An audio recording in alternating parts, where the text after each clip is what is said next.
elves have forests to protect. We need to build a wall. Dwarfs their mines.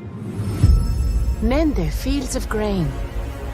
But we Harfoots have each other. For I must now wander this wandering day.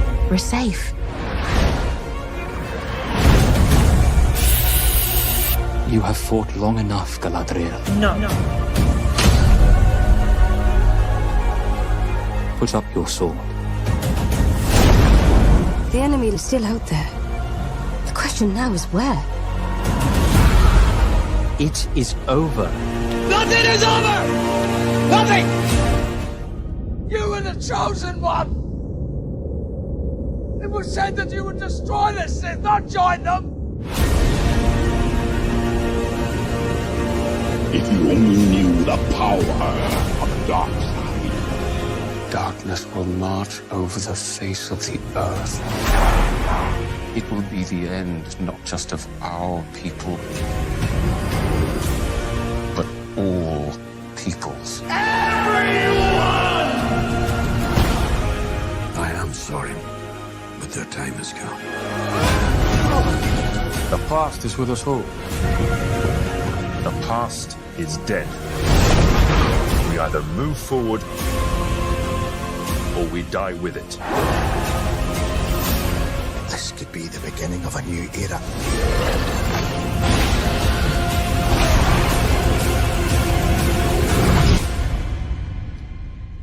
Away I must wander this wandering day.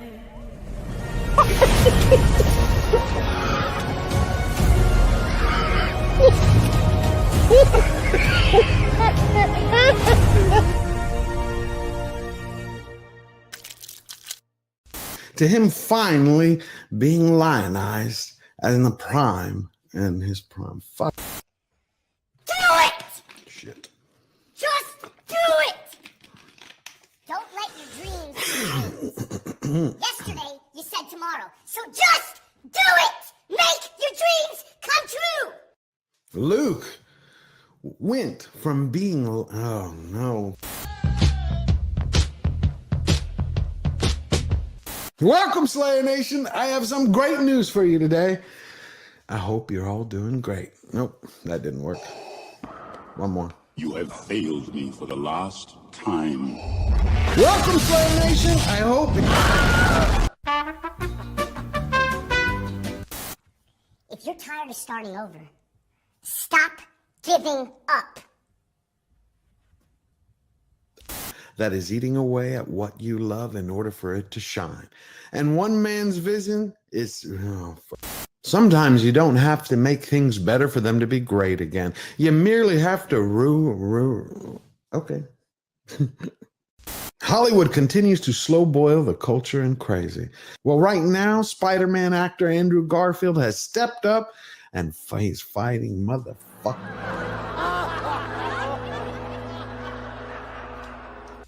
I can't do it. Okay. We'll do it live. Okay. We'll do it live. Fuck it.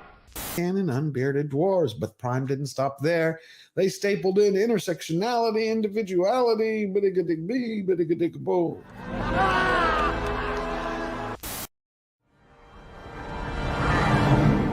So it begins. At my signal, unleash hell.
What's going on, everybody? Welcome back to Slayer Nation Live. I'm your host, George Molho. This is April 27th, 2025, in the year of our Lord. How are you all doing? It is great to be back after 2 weeks being out. Hope everybody had a great Easter. It was fun. Was with the family. Still fighting the cold, but feeling good today. Took a lot to put out a video. We'll put it out this morning. But let's see who's here. D. Watt, Vicky Hatley, Josh Hammond, Toxic Waltz, J.S. Pena. We also have Air K, King of the Mods in the house, Lord Thought, King of Human Beings, and Fletcher Williams is in the back. He's producing. I thought I also saw a Man of War around. How you doing, my brother? Dark Hierophant. Great to see you. You know, the last 2 weeks, it's been kind of crazy news. We've had crazy news, fun news. Truth, it's been a short supply on the menu. That's what we do here. Well, what I think is interesting is we have Hollywood, from Hollywood to DC and all of across America. You have different groups who are trying to write the story about our cultures. Like, who is going to own the present in order to rule the future? It's probably what we're going to talk about today. We have a Star Wars debate that's going on. I think part of it is ridiculous. Some people are acting like they're 3 years old. But I think that was purposely done by Andor's director and a little bit of misery marketing. Plus, we got some news in Malcolm in the Middle. If you remember that television show, it's doing a revival in 2026 with, I think, somewhere between 4 and 6 episodes. And now they're going to be poster boys for the pronoun police. Plus, I've seen one of the best movies of the year so far, Sinners. We'll talk a little bit about that. Plus, you got a lot of judges who are trying to block 80 million votes. You know, everything that you voted for, they're trying to stop it from coming true. Plus, you got a judge who got arrested for breaking the law. And of course, the media and a lot of radicals are telling you that no one is above the law and this is a disgrace. But then the judge should be able to go to jail like everybody else. Anyway, we have a lot to cover. So let's get to it. All right. Fuel those flamethrowers. Let's get roasted. He's coming back. It's been a while. I respect the hell out of him. Everybody, give a big Slayer Nation welcome to Warren Smith. How you doing, Warren? Hey, thank you for having me. Always love having you. I wanted to share with everybody what I was expressing to you a little bit backstage. One of the reasons I really value your insights and your mind, but the thing that has amazed me the most is I think a lot of people know Warren's story. What he had to go through about a year ago when he was let go from his job. You were let go, correctly? Yes. But in this entire time and all the interviews he's done, every time he's talked about it, you know, he's not once named the institution, the place, the job that let him go, the school. Now, I had a debate for that with myself in the beginning. I was like, well, you know, a part of me, I really wanted to know who it was. You know, let's figure this out and forget the camera. I'll get drunk later with the damn tech. But what happened is he did not release the name of the school. And I thought about it and I thought about it and I thought about it. And I'm like, you know what? That's brilliant. He focused everything on what he went through, on the story that he was telling, so it could wake people up. And I view that as honorable. And, you know, we have, it's too rare of a quality today, honor. So I think Warren keeps adding every day that he works, every day that he produces his art, every day that he shares his philosophy. Warren, I think you've added the honorable man back into the equation. I love that. Well, that's high praise. I really appreciate that. I don't know if I deserve it, but I'll strive to live up to it. But I really do appreciate that because there have been times where yeah, of course, you're human. Sure. Yeah, like I said, I understand it. I was a part of me in the beginning debated that. You know, most people, they wouldn't have thought about it. They'd have gone for that viral hit and like, oh, I'm going to tell you who it is and go blow by blow, second by second. I mean, name names, but then everything gets lost. The story gets lost. So I think it's. I'm really glad that you're back and joining with us today because we're going to talk about who's writing the story and where we're going. All right, now we also have, for the second time in like almost 4 weeks, which I love, Baggage Claim. Hello, it's good to be back. Great to have you here. Always, my friend, always. I can't wait till we get going. Yeah. Also joining us, we have Little Platoon, Verbal Riot, and my favorite legal beagle, the conservative champion of the Constitution, Ron Coleman. How you doing? Hey, you guys. Great to see you here, sir. So I thought the first thing, we always do an update here because I have family and friends in North Carolina. We do an update of what's going on in North Carolina probably every couple of weeks when there's some real news out. Matt Van Swal always target. The Trump administration just gave $1.4 billion to North Carolina to help them out. Trump administration is approving more than $1 billion in federal funding to help rebuild in Western North Carolina. The Department of Housing and Urban Development is giving the grant to help rebuild homes in the region following Hurricane Helene. The governor's office says this kind of grant is typically focused on long-term rebuilding plans rather than immediate needs for shelter. Officials say the next steps for the state is to be given financial control of the funds from the HUD department, allowing the state to sign the grant and begin issuing the money. For me, that's amazing. I mean, for the longest period of time before he got into office, North Carolina was suffering with Hurricane Helene. I mean, we saw how many people were sleeping in tents during the winter. It was just awful. But Matt Van Swal actually uploaded this other video, which has nothing to do with, I guess, North Carolina, but more about what we're going to talk about, the sense of the culture and where we're at. This is Walmart today. He went through it. Look at this.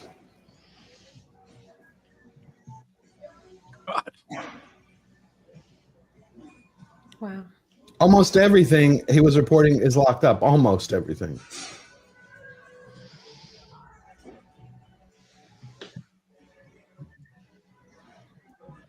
This is terrible. I mean, this state is very common here in San Francisco. I'm not in San Francisco right now, but in San Francisco, in the nearby Target, yeah, everything, especially T-shirts, like sort of those everyday type supplies, you have to buzz someone to come and unlock them for you. And it's such an interesting state that we've reached. That when I had first moved to America 25 years ago, I marveled at how much trust there was between every citizen.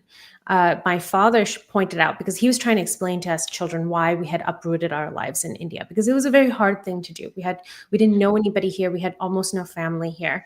And for us children, we suddenly went from having all these friends surrounded by this huge community to just being completely alone here. And so he was trying to explain to us why we had made this decision. And one of the things he showed me was this example of, in Alaska, there was this fisherman, and he would get his catch, set up a cooler somewhere outside of a store, set up a little till, and just print out the pricing that said, if you're going to take this piece of fish, this piece of cut, here's the money you need to leave. And he said people just did that was the level of trust that now we were dealing with in that society. And things are obviously very different in India. You can't have things like that. In fact, if you look like a wide-eyed type of person who smiles a lot, laughs a lot, says thank you a lot, people will give you a different price. They will quote you a sort of a foreigner price because they realize you're not from around here because you're too nice. Whereas here, we really marveled at that people would come into every transaction with this implicit trust and a willingness to do business fairly. And I feel like that has completely deteriorated in the last 10 years. And it's a real shame because that was a great superpower of the West. I agree with you. It's seeing that happen. It's starting to happen in Houston. Has it happening anywhere else for anybody? Well, yeah, I mean, it happens in LA, but the thing is, we have to remember too, man, like there's always been crime, right? There's always been crime, especially in LA where I live. Yeah, it's at the same point now where everything's locked up behind the glass door. You have to ask for help to get toothpaste, like stupid shit like that. But yeah, there's always been crime, but the problem is that here in California, crime has now been like practically legalized by Gavin Newsom, right? So once you legalize crime, once you tell people, hey, as long as you only steal under $1,000, guess what? They're going to go in and steal. I have the impression from talking, I asked at Walgreens, I live in Clifton, New Jersey, which is not a high crime area. It's technically a city because that's what they call large towns in New York, New Jersey, but it's not a city. It's essentially a suburban environment. I said, why do I need to summon someone from the front to buy some Zyrtec? And they said it's corporate. The impression I had from that is that what they're doing, they're afraid to implement policies in high crime areas and not implement them in the suburbs because that might look racist. So what they've done is guarantee that I will go somewhere else to buy my Zyrtec or buy it online because I don't like people in general. You guys know, those of you who know me are aware of that. And I don't want to have to interact with them just to make an literal off the shelf purchase. And that's a disaster. And a couple of you I haven't met before. Oh, okay. Ron, this is Warren. Warren. Have you met Warren Smith? Ron Coleman? How you doing? Have you met Baggage Claim? I think you've met Baggage Claim. No, I don't think so. No, a name like that I would not forget. And I was very struck by your point, Baggage Claim, because I've written about this a few times about how trust has always been fundamental to the way we set up our society in a way that people don't appreciate. A lot of people, so just so you know, Baggage Claim, I'm a lawyer, and I get a lot of questions. Why aren't we doing something about this? Why is this allowed to happen? And I spend a lot of time sometimes explaining procedural issues or constitutional issues, but sometimes I'm saying you can't regulate every aspect of society. The Constitution was premised on, and many laws are premised on, not every person being a perfect person, but that overall there will be a high level of trust, so that even if one person blows it, we can count on at least public shame or public consent, the culture to get people back in line. And as you know, we're all observing, states like California, cities like San Francisco. I mean, California has really made it an art. Although I think the pushback politically, we've seen it happen, but there's a real sense that society will no longer stand up for the most basic things, like you can't steal stuff, you can't take things that aren't yours, and even if you're a judge, for example, you can't hide illegal immigrants, and destroy their mobile phones with evidence of serious crimes on them. It's a crack up. There has been an assault on basic decency, and we are all obligated, in my private opinion, to push back. But my question, though it feels hopeless. I hear what you're saying, but my question is, who's really benefiting from all this, right? Because yeah, you take that into consideration, but then you take into account the fact that right now in this society, and not just Western, I think kind of all over at this point, people are constantly getting rewarded for bad behavior, man. It's like there are so many facets to this that we're not seeing, and all of it leads to one place, really, right? Destruction. But again, who's the ones benefiting from all of this? Because they're the ones making these policies and putting them in place. I don't know who the hell gave Gavin Newsom power to legalize crime, right? I don't know who voted for that, but somehow he was able to do it, and somehow we allowed him to do it, right?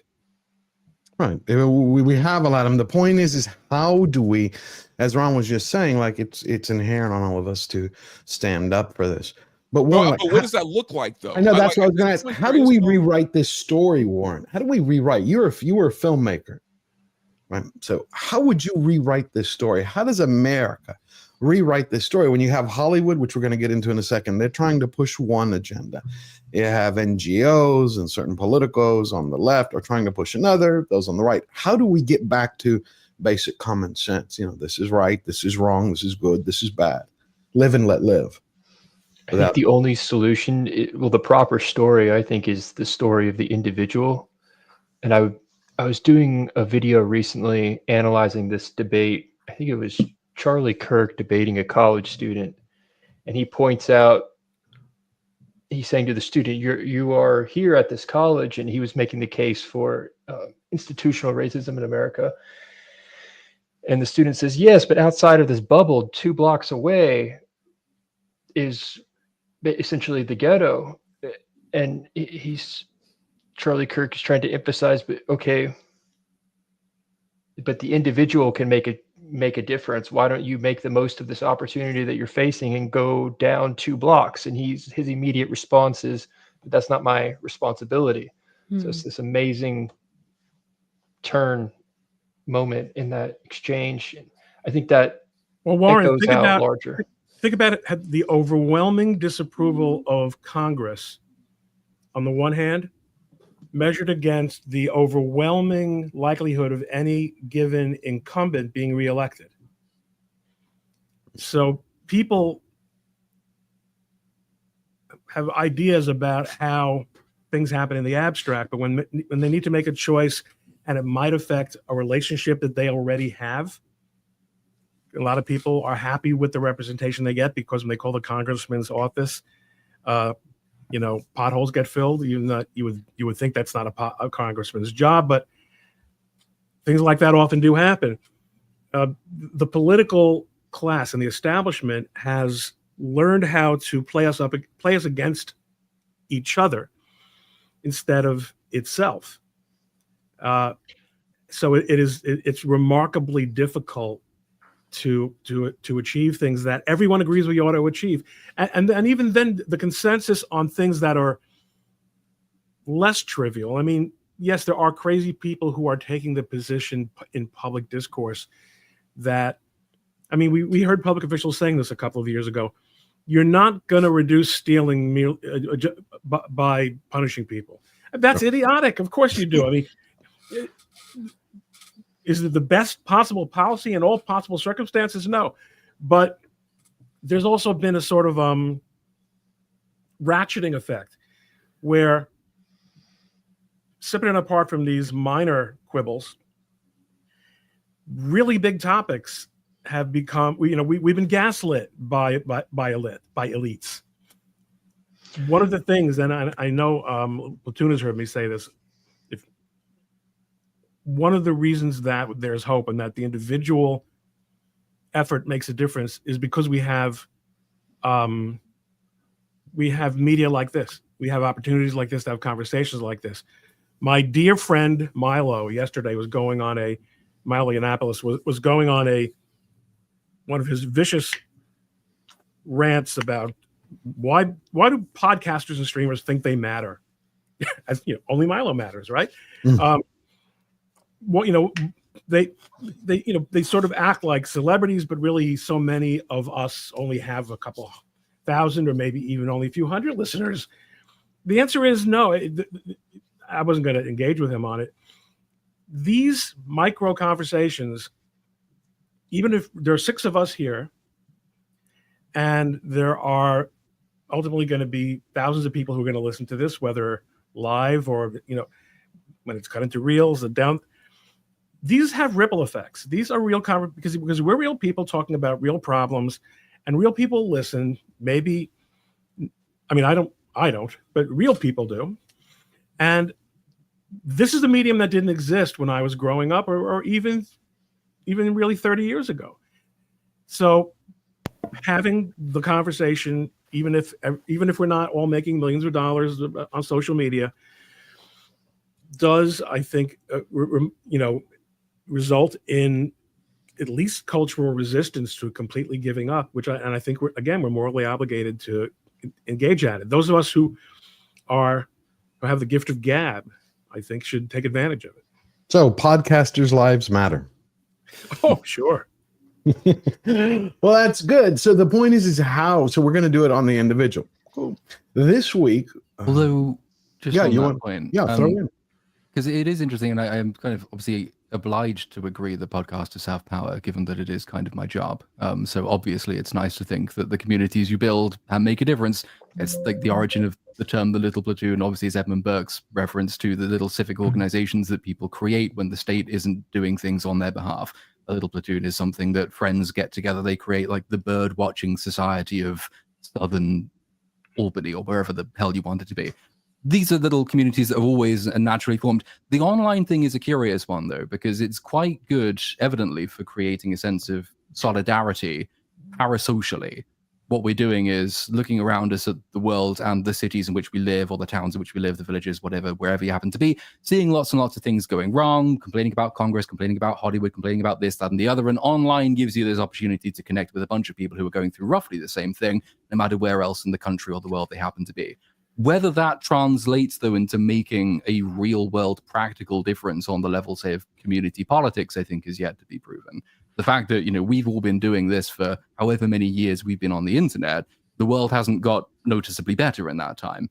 The problem when you, the individual control, looking for, well, that's the point. So at what point does the power of the podcaster stop? And at what point do the lessons of the individual, or the lessons we teach to the individual, the lessons the individual takes from podcasts, have to be incumbent upon the individual to go out and apply those to the real world? It's not enough just to be sitting around listening to podcasts, agreeing with people. You do also at some point have to go out and say, my community is an absolute shit heap and no one's doing anything about it. And I can complain about the government not doing anything about it for as long as I want to, but they're never going to do anything about it. Maybe I should go and start picking up that trash myself. And you have to do it on the assumption that none of your neighbors will reciprocate, because otherwise, what's the point? Yeah, but here's the thing, though. I mean, we're overlooking, I don't know, maybe I just feel like the government is a lot more, don't get me wrong, they're incompetent as hell, for sure. Oh, yeah. But I also believe they're way more evil than we give them credit for. Oh, yeah. I agree. No, and hear me out when I say this, though. I mean, yeah, we can talk about all this and doing something, and we can start, building something like coalitions and all this other shit. But then sure enough, they'll find something to distract us with. You guys don't think this whole, all this trans shit wasn't like a huge distraction and a psyop to keep us fighting with each other? And I'm using that as just one example, because there's many that they've been using to keep us fighting with each other, right? The racing, they hype up shit. You look at this thing with the Carmelo Anthony case with this kid stabbing the white kid. Tragic, yes, but guess what? Tragic shit happens all the time, all over the fucking world. But guess what? We need to focus on this because it's a black kid and a white kid, right? They'll keep doing shit like this to keep us distracted and talking about shit that doesn't matter. But at the end of the day, they're going to continue to do what they do. And yeah, we can keep talking, but that's the point. They want us to keep talking because you know what? Time is on their side, not ours. But I'm going to tell you something. The longer we talk, they just keep doing what they're doing and benefiting from it, right? I saw George's monologue, and I know that you're wrong. Woke is dead. The thing is I do believe to a great part woke is dead. I think there are battles that are being fought, and we have what do you want to call them? Woke guerrillas. We have institutions, we have organizations that are entrenched and that are trying to wait it out. Now, if the Democrats come back into power in the form they are today, as they are radicalized, in my opinion, and we didn't have, let's say, an example, someone to follow up Trump like a J.D. Vance or somebody else who is similar to him, obviously woke is going to be resurrected again. But the whole purpose of that monologue was to get everybody to come together to go, let's bury this. Because when you have an idea that hits out into the world, three things, in my view, always happen. They either take off like the sun, everybody embraces it. They kind of make the clouds gray and it darkens the world, or you kill it. And once it's killed and everybody agrees it's killed, then you hold the funeral for it. It's very hard for them to fight back because it's like, yeah, you're nuts. We already had the funeral. Go away. But what I wanted to point, but we're acting like the government's in control here, and they're not. Right. Yeah, I really don't think that's a much deeper conversation. What I would want to focus on, you brought up the trans thing, right? And you're talking about how the government is as one example. There's many of them, but yeah, I know there is, but I wanted to bring this up because it's going to tie in perfectly into two of the three things that we're going to talk about in Hollywood in a moment, right? So we saw, it was Judge Reyes, wasn't it, Ron? It was Judge Reyes who put that TRO against Trump for the ban on transgenders in the military. Was it Reyes? I think at this point, any judge that hasn't put a TRO on Trump. Can I pause you there, George, before you move on to that? Because what Warren and Little Platoon were saying, that Warren was talking about the individual, the story of the individual. Correct. But then there was this clear example of why is the individual not able to take action. And then Little Platoon brings up that value of forming these little platoons that end up doing the work socially. And Benjamin Franklin had his own version of that called the Gentos. And that's where, in whatever his local city, whatever there was this big need, like a fire department, he ended up forming that with the help of a local community.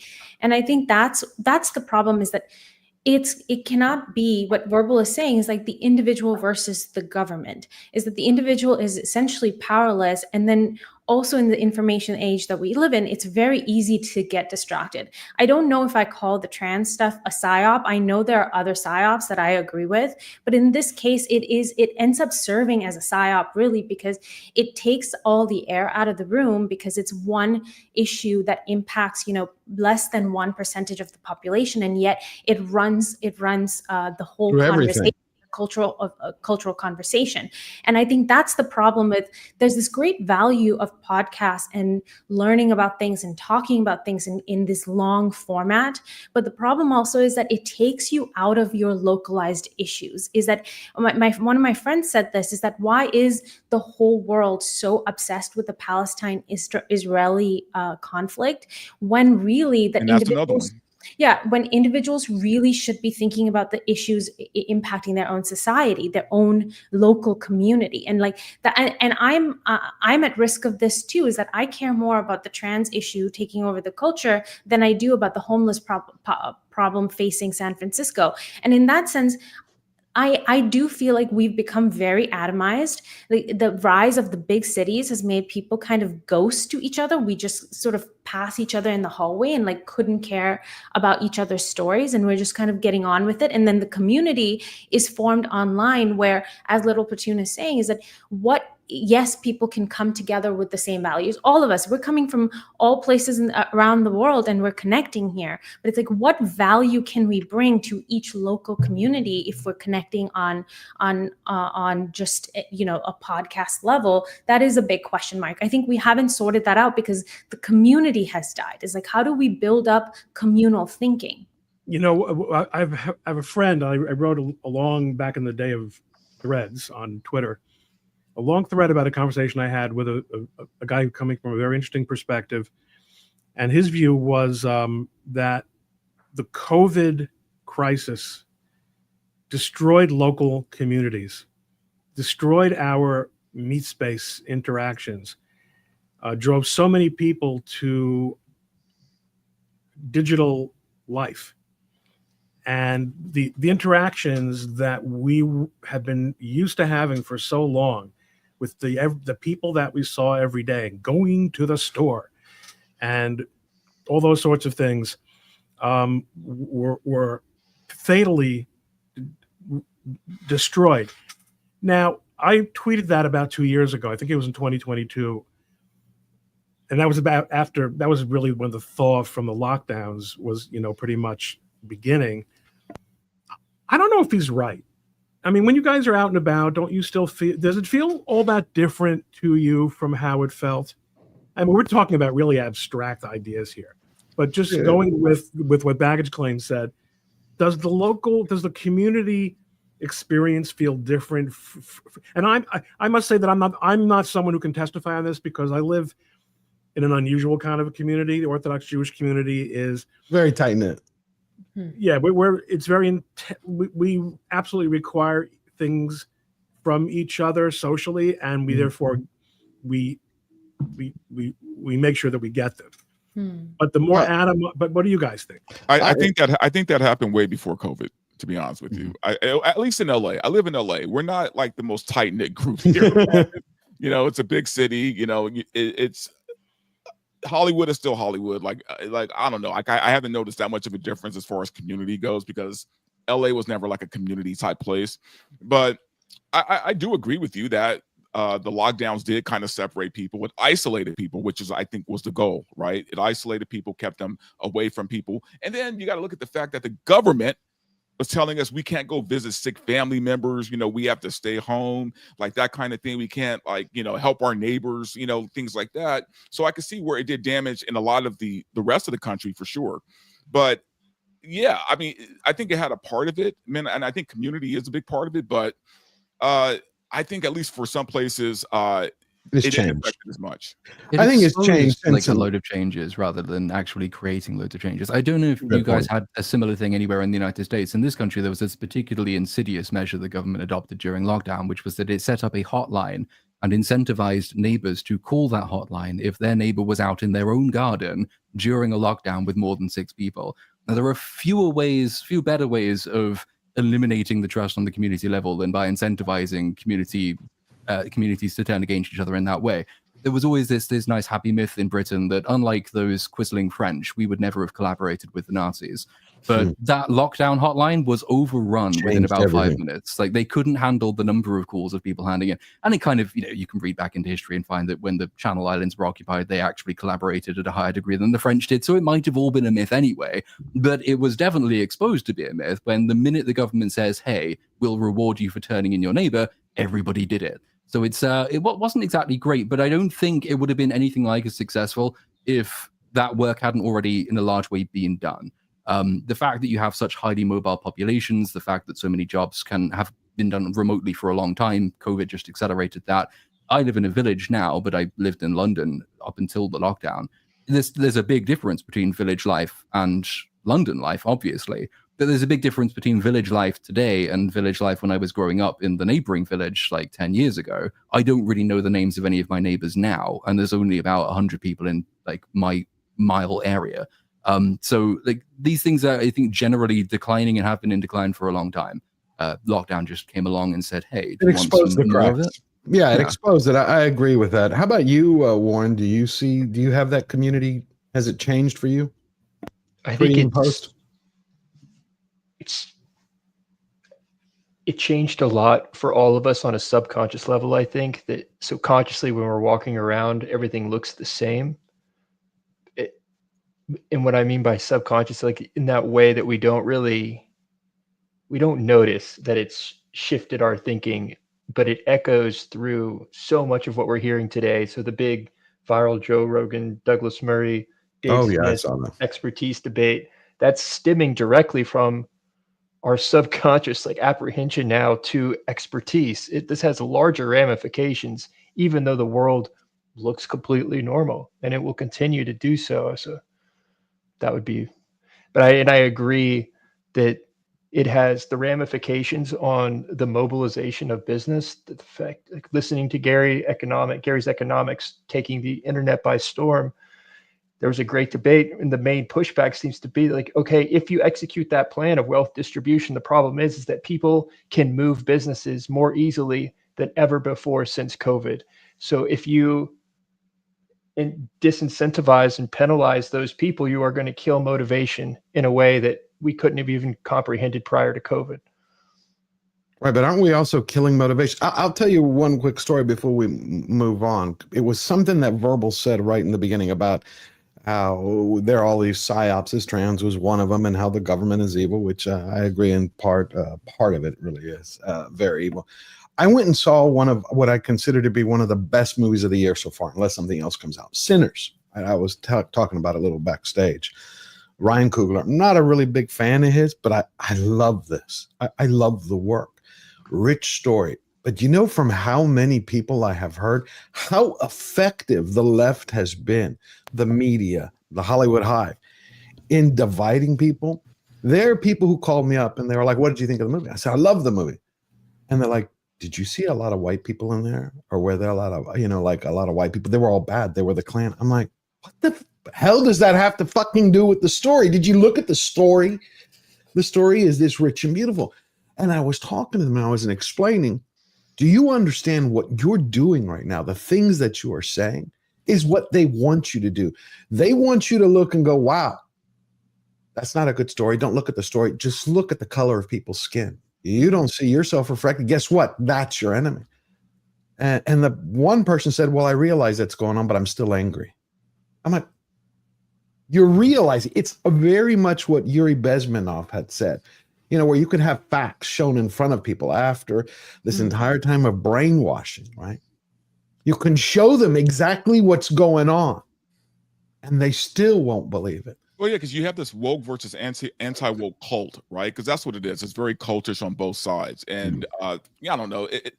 I love the movie personally, and I understand if you didn't like it for story reasons or you're not into vampire films, I get that. That's fine. But I think when it comes to the woke stuff, people have lost the plot, right? Yeah, they have. Like anything, and it's look, man, you hate to throw around the word racism and racist because they've kind of lost meaning at this point. But you got to ask yourself, if you see a trailer for a movie, right? You know nothing about the film, right? And there's a bunch of black people in it, and you see like maybe a white dude in the film who might be the bad guy, right? And your first thought goes to woke, knowing nothing about the film, right? Then maybe that says a little bit more about you than you're willing to admit. You know what I'm saying? But it shows how effective they are. Questions here, like right, but it shows how effective they are verbal. Think about it. Not to interrupt you, but it shows how effective they've been. That people's instant reactions, people who I think are quasi-intelligent, who are a little bit self-reflective and critical I would thinking. disagree on that, man. I think most people are fucking morons. But I agree. I'm talking about the people that I was talking to. These are some individuals that I typically view as critical thinking, self-reflective individuals. And when they make statements like that, and I kept showing them, said, this, you understand, is what they want you to do. You have to check your emotions, think about it again. Watch the movie for the movie. And it's not about a movie. It's about a show, about a book. It's about life. It's about the mentality that they're trying to program. Let me just play this clip from you real quick, because I haven't played it in a long enough time. I think I'm going to make a shirt that says Yuri knew. I think I'm going to make a shirt. Yuri knew. Because I don't think anybody's spelled it out better than Bezmenov. Bezmenov. I can never pronounce his name correctly. Well, you spoke several times before about ideological subversion. That is a phrase that I'm afraid some Americans don't fully understand. When the Soviets used the phrase ideological subversion, what do they mean by it? Ideological subversion is the process which is legitimate, overt, and open. You can see it with your own eyes. All you have to do, all American mass media has to do, is to unplug their bananas from their ears, open up their eyes, and they can see it. There is no mystery. There is nothing to do with espionage. I know that espionage intelligence gathering looks more romantic. It sells more deodorants through the advertising, probably. That's why your Hollywood producers are so crazy about James Bond type of thriller. But in reality... Hold on. Somebody was saying, no, what I'm arguing for, Cyber Chud, is this. Is to weigh everything objectively. If there's something that's anti-white, and it's specifically done with a message to be anti-white, which you can see in many properties today, then that's great. I'm talking about the reflexive reaction where people go, oh, this isn't a story that was done well, where this person happens to be the bad guy who happens to be white. No. Look at the whole thing. I want people to be objective, not to react into this divide, to divide everybody into tribes. Because I believe that's important. Because if we always just react emotionally to everything, we go, okay, anytime you see a white person they're a bad guy, that's racism. It isn't. Sometimes it's just a great story. Sometimes it's just coincidence. But if you work for Disney, of course it's not coincidence, because Disney hates fucking white people and anybody who has who's critical thinking. But no, not at all. The movie was phenomenal. And I was going to say really quickly, look, I get it. We've all been hurt by the DEI monster, right? We've all been hurt by like woke shit. We've seen our fandoms be taken over by these fanatics, by these activists who know nothing about the characters, nothing about the story, but want to interject their own ideologies and their own politics into it. I get that. I've seen it. I've reported on it. I've talked about it. But at the same time, you got to like not take everything with that lens. You don't fall into the trap. Don't fall into the trap, basically. Don't give up who you are. You got a brain. You're strong. You're you. You can tell when something today is written and it has a message and it has an agenda trying to destroy you. It's easy. Once you've seen the strings on the puppet, you can't unsee them. The main emphasis of the KGB is not in the area of intelligence at all. According to my opinion and opinion of many defectors of my caliber, only about 15% of time, money, and manpower is spent on espionage as such. The other 85% is a slow process, which we call either ideological subversion or active measures, активные мероприятия in the language of the KGB, or psychological warfare. What it basically means is to change the perception of reality of every American to such an extent that despite of the abundance of information, no one is able to come to sensible conclusions in the interests of defending themselves, their families, their community, and their country. It's a great brainwashing process, which goes very slow, and it's divided in 4 basic stages. The first one being demoralization. It takes from 15 to 20 years to demoralize a nation. Why that many years? Because this is the minimum number of years which requires to educate 1 generation of students in the country of your. So that's the point. How do we get out of the demoralization? How do we get out of that? This is really interesting that you're playing this clip. I've been thinking about this clip a lot. I've been thinking about doing a video on this clip, and this is really, someone just showed this to me the other day, and I'm surprised I hadn't seen it. I was struck by that word demoralization, because I had always thought of demoralization as though it's taking the wind out of my sails. Oh, I'm so bummed now, it's taking away my initiative. But he's talking about, as he goes on after that point, literally subverting the morals, demoralizing. It's like undoing the moral structure, the fabric undergirding that society. So I've been thinking about this. I've been working for the last month on a Yuri video. It's just I haven't finished. We're on the same wavelength.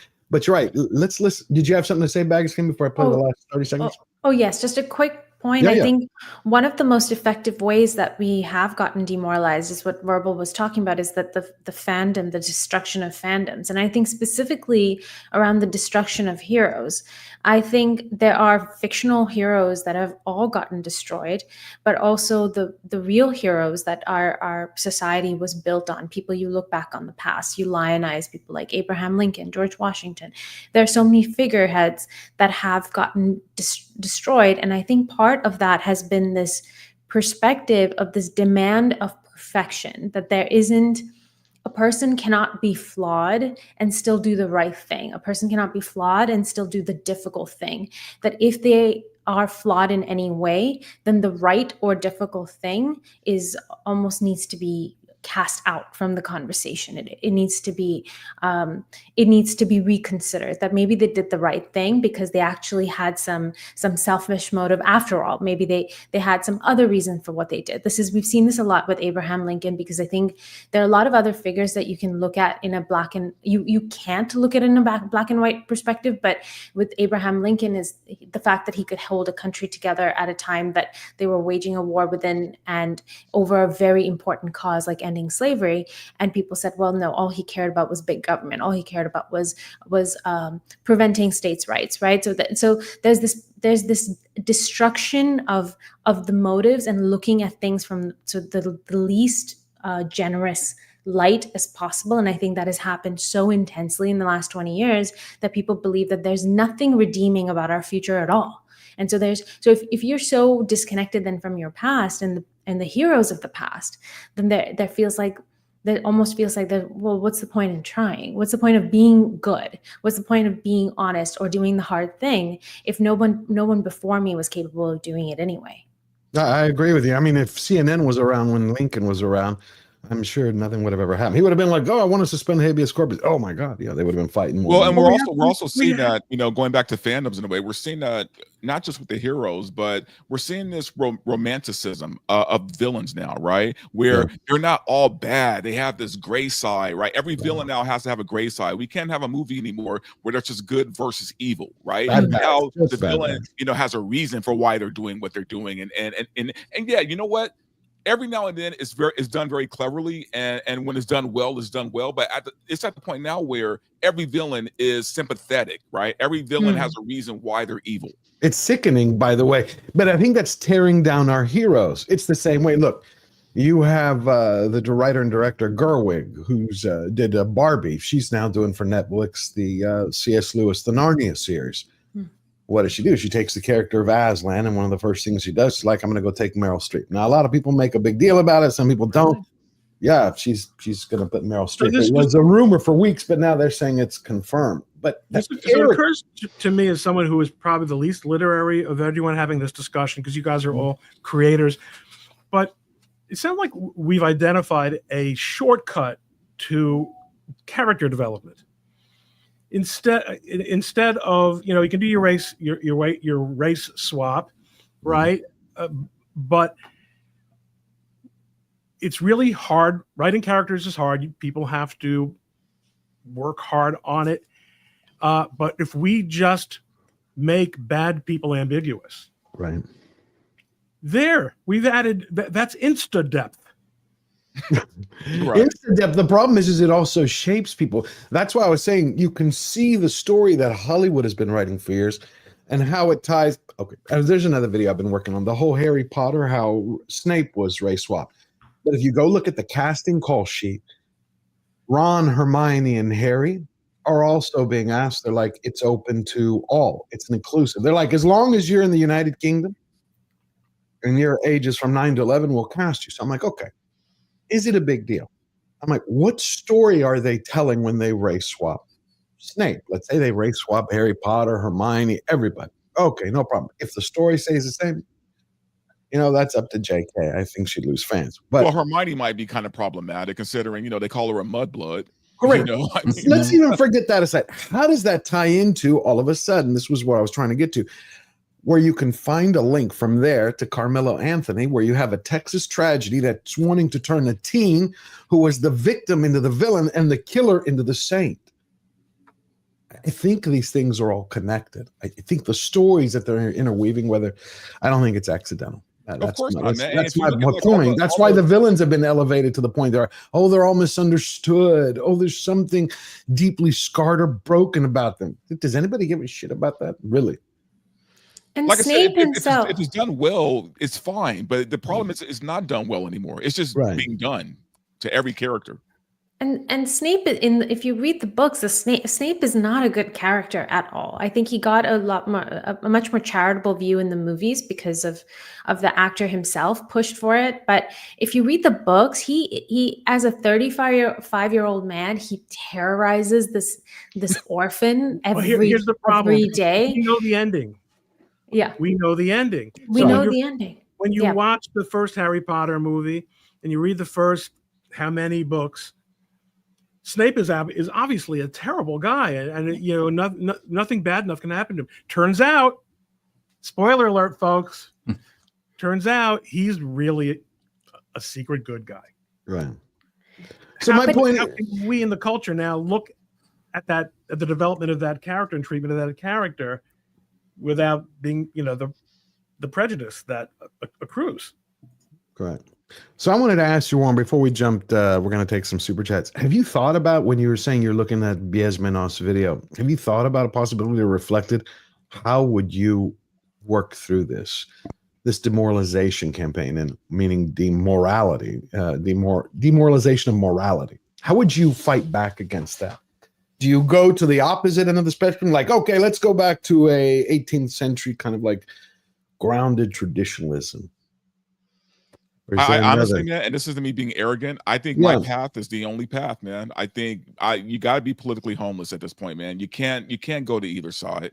Yeah, I'm not talking about politics. I'm talking about the culture. Forget politics. But that's how would you get them back? Politics is the culture now. Right. Like okay, but how do you bring back a cultural morality for just basic right and wrong?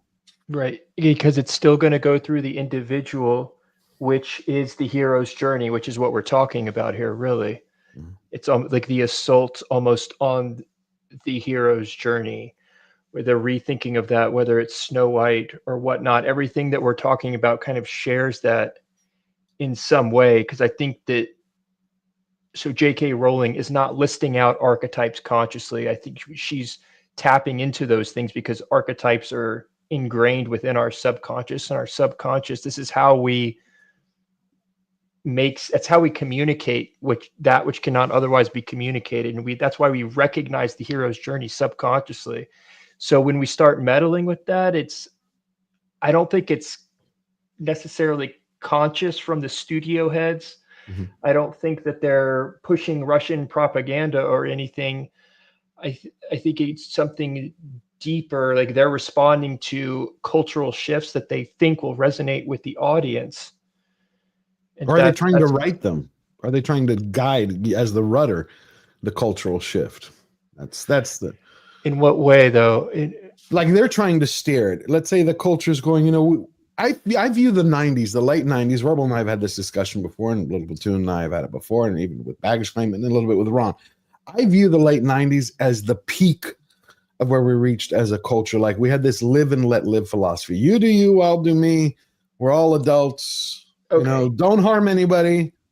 Here, the example of masculinity, though, like, so that's a perfect example because that's essential. That's ingrained within the fabric of reality that we're going to resonate with. So if you start rethinking that, it's an attack on the fabric of reality. There are people that seem to either think that the fabric of reality doesn't exist and everything is a social construct, or it's malleable and can be changed in the name of progress. And in certain ways, I get that, right? But when we start rethinking the entire concept of masculinity, that's now going to echo through the very stories that we tell and the hero's journey. So we're seeing that would be the biggest thing I'm seeing in Hollywood and storytelling in general. But that would just be one example, but it's a very visible example to communicate what I'm trying to get at here. No, I get you, because especially when you're going after the base constructs, or like you're saying, the archetypes of our reality. When you're attacking reality itself, that's how everything turns upside down. Platoon, what do you think? Well, it's interesting to know. Like, you can always tell when a work of art is particularly powerful because some regime somewhere or other has tried to censor it. So Yuri Bezmenov, I think I'm right in saying Yuri Bezmenov said that it was impossible to subvert the Soviet Union while the Soviet Union was around. I think he said this in something like the mid-1980s. He didn't spot that the Soviet Union was already in like the late stage of being subverted by the mid-1980s, and it had gone by the early 1990s. It's subverted not because people are sitting around necessarily saying, well, what can we change about politics? What can we change about our culture in order to better answer the charges that they make or the crimes that they commit or anything like that? It's subverted because, and you see this today in China as well, there are certain aspects, which has already been mentioned, you know, the heroic archetype is going to be universally resonant. Those stories are powerful because they speak to something which is common to humanity. It's not just in the arts, it's also in sort of culture, it's in fashion, it's in retail, it's in consumerism. Generally, if you look at a major Chinese city today, Chairman Mao would have found that completely unrecognizable to him. All these kids walking around wearing denim, short skirts, singing songs, playing music, demanding the latest iPhone is unrecognizable even 50 years ago in China. And that's a kind of cultural subversion. It's a kind of demoralization in the sense that what's happened purely because the people of their countries, like the individual freedoms and liberties that the Americans have been so good at propounding, have looked at those and said, we like those better than being told what to say, what to think, and what to wear. Thank you very much. It's the old sort of Nixonian idea that China will inevitably liberalize because it will become middle class. It might have taken a bit longer than he anticipated, but I don't think it's wise to rule it out completely yet. So stressing the importance of these good stories is important, but to a degree, the audience is going to do that for you. We're already seeing it. What happened to Snow White recently? It completely bombed. What happens when they do, like if they do gender swap Aslan and turn Narnia into some social justice paean, it's probably not going to do very well. And Netflix is a company that needs money. And the only place it will ultimately get money, now the era of easy money is gone, is its audience. Eventually, it has to give the audience what they want again. So the only real answer to the question, what do we do, is we allow the audience time to make their decision and put a bit of trust in them that they'll make the right one. The audience has been quite good on these matters recently, I think. Well, good. Let's take, I'm going to see if there are any questions from the super chats, and then we'll jump to the next thing. TGV Monster for $2. Hi, it's good seeing you, George, and the rest of you. Hail to you, my good friend. Great to see you. I know I took the week off for Easter, but I'm glad to be back. TGV Monster gifted 1 Georgia Giant Slayer memberships. Way to go. Thank you very much, TGV. Please, everybody, go thank TGV, one of you. And yes, this week we are finally going to have a member stream. I know I took off a month. Mexican Iron Man, one of my producers, and who helped me start this thing with Syndic, the live stream. Mexican representation, DEI. Yep. I keep thinking that should I have picked you up at that Home Depot that time? I don't know. I keep thinking about it. Eric K. gifted 5 George the Giant Slayer memberships. Thank you, Eric. My brother from another mother. I really appreciate it. Please, everybody, go thank Eric K. Means we got 5 more people in the group. Snake Oil Sean for $10, keeping the lights on. Hail chat. I really appreciate it. It does keep the lights on. It keeps us moving forward. We also have Blitzen. Great to see you. It's been a while. Hope you're doing well. Thank you for that. He gifted 10 Georgia Giant Slayer memberships. That's beautiful. Everybody go thank Blitzen. We also have the Chow guy for $5. We're 5 years in and 1% of people are still doing COVID tests. If you're not tired of that junk, even though society moved on, you're smart as POTUS 46. You know, last night they had, that's a good one, by the way. They had the White House Correspondents' Dinner. Did you see the video from it? They had, which It's I'm still going. I thought they ditched that years ago. No, I wish. They had a reporter who was trying to make some loose anecdote about, you know, we missed certain things and we have to be responsible. And I'm one of the people who miss certain things. And, you know, wow, but White Houses typically cover up shit. They wouldn't take the blame for Biden. He was trying to get around the whole Biden, we didn't catch what was wrong because the Oval Office, they hid it from us, his mental decline. We couldn't see. But so I have some video to pop a little hole in his bubble. Has it ever occurred to him that the job of a journalist is to penetrate the lies of the Oval Office? I just, naive and old-fashioned of you though that is, your job is to expose that shit. It is funny, Platoon. Poppy Cakes for $10. Great group here. Hell yes. They are amazing human beings. Thank you, Poppy Cakes, for that. And Razorburn, my favorite Rivet Head member for 7 months, Dante becomes Sith. Background was blue lightsabers. Yep. He went to the dark side. They're not lightsabers, by the way. They're just lights. But yes, I definitely identify more as a Sith these days. So, and do you know what that proves? That proves the Diddy party truth. Rumors are true. I've never been to one Diddy party. I knew you were at the Diddy party. I know the feds watch these shows. I have never been to one Diddy party ever in my life. It's all right. Ron is right here to defend you. I don't know. Now I'm a witness. TGV Monster gifted one George a giant Slayer and shift. Bless you, TGV. Thank you for that. Everybody go thank him. Although I do know people who have gone to them. So, it's one of those. And it's not what people think, man. Look, you know, there's other people there. It's not like, you know, like this eyes wide shut situation. From what I heard, man, in fact, you can't even go into certain rooms. You have to give a password to one of his guys. And this is what I've heard. This is all I've heard. So I don't know. You've heard. It's not as open as come to my party and have an orgy, right? Okay. So. Wow. He heard about it. You heard it here that he heard. All right. I've heard things. I've heard things. Now, I've been to the Playboy Mansion a few times. Now, those parties were fun, but never been to a Diddy party. In the old days, yeah. Wouldn't want to go to one today. Good old Hef, man. Tender Warrior 68 gifted 5 Georgia Giant Slayer memberships. Thank you, Tender Warrior. Please go thank him. That's the way to go. Now, I got to show you before we're going to jump to the Hollywood, just because we brought it up real quick. The White House Correspondents' Dinner. You're going to laugh at this, Warren. So this reporter comes out last night, and we'll just hear him for a minute, and then we'll watch what they used to say. There we go. One serious note.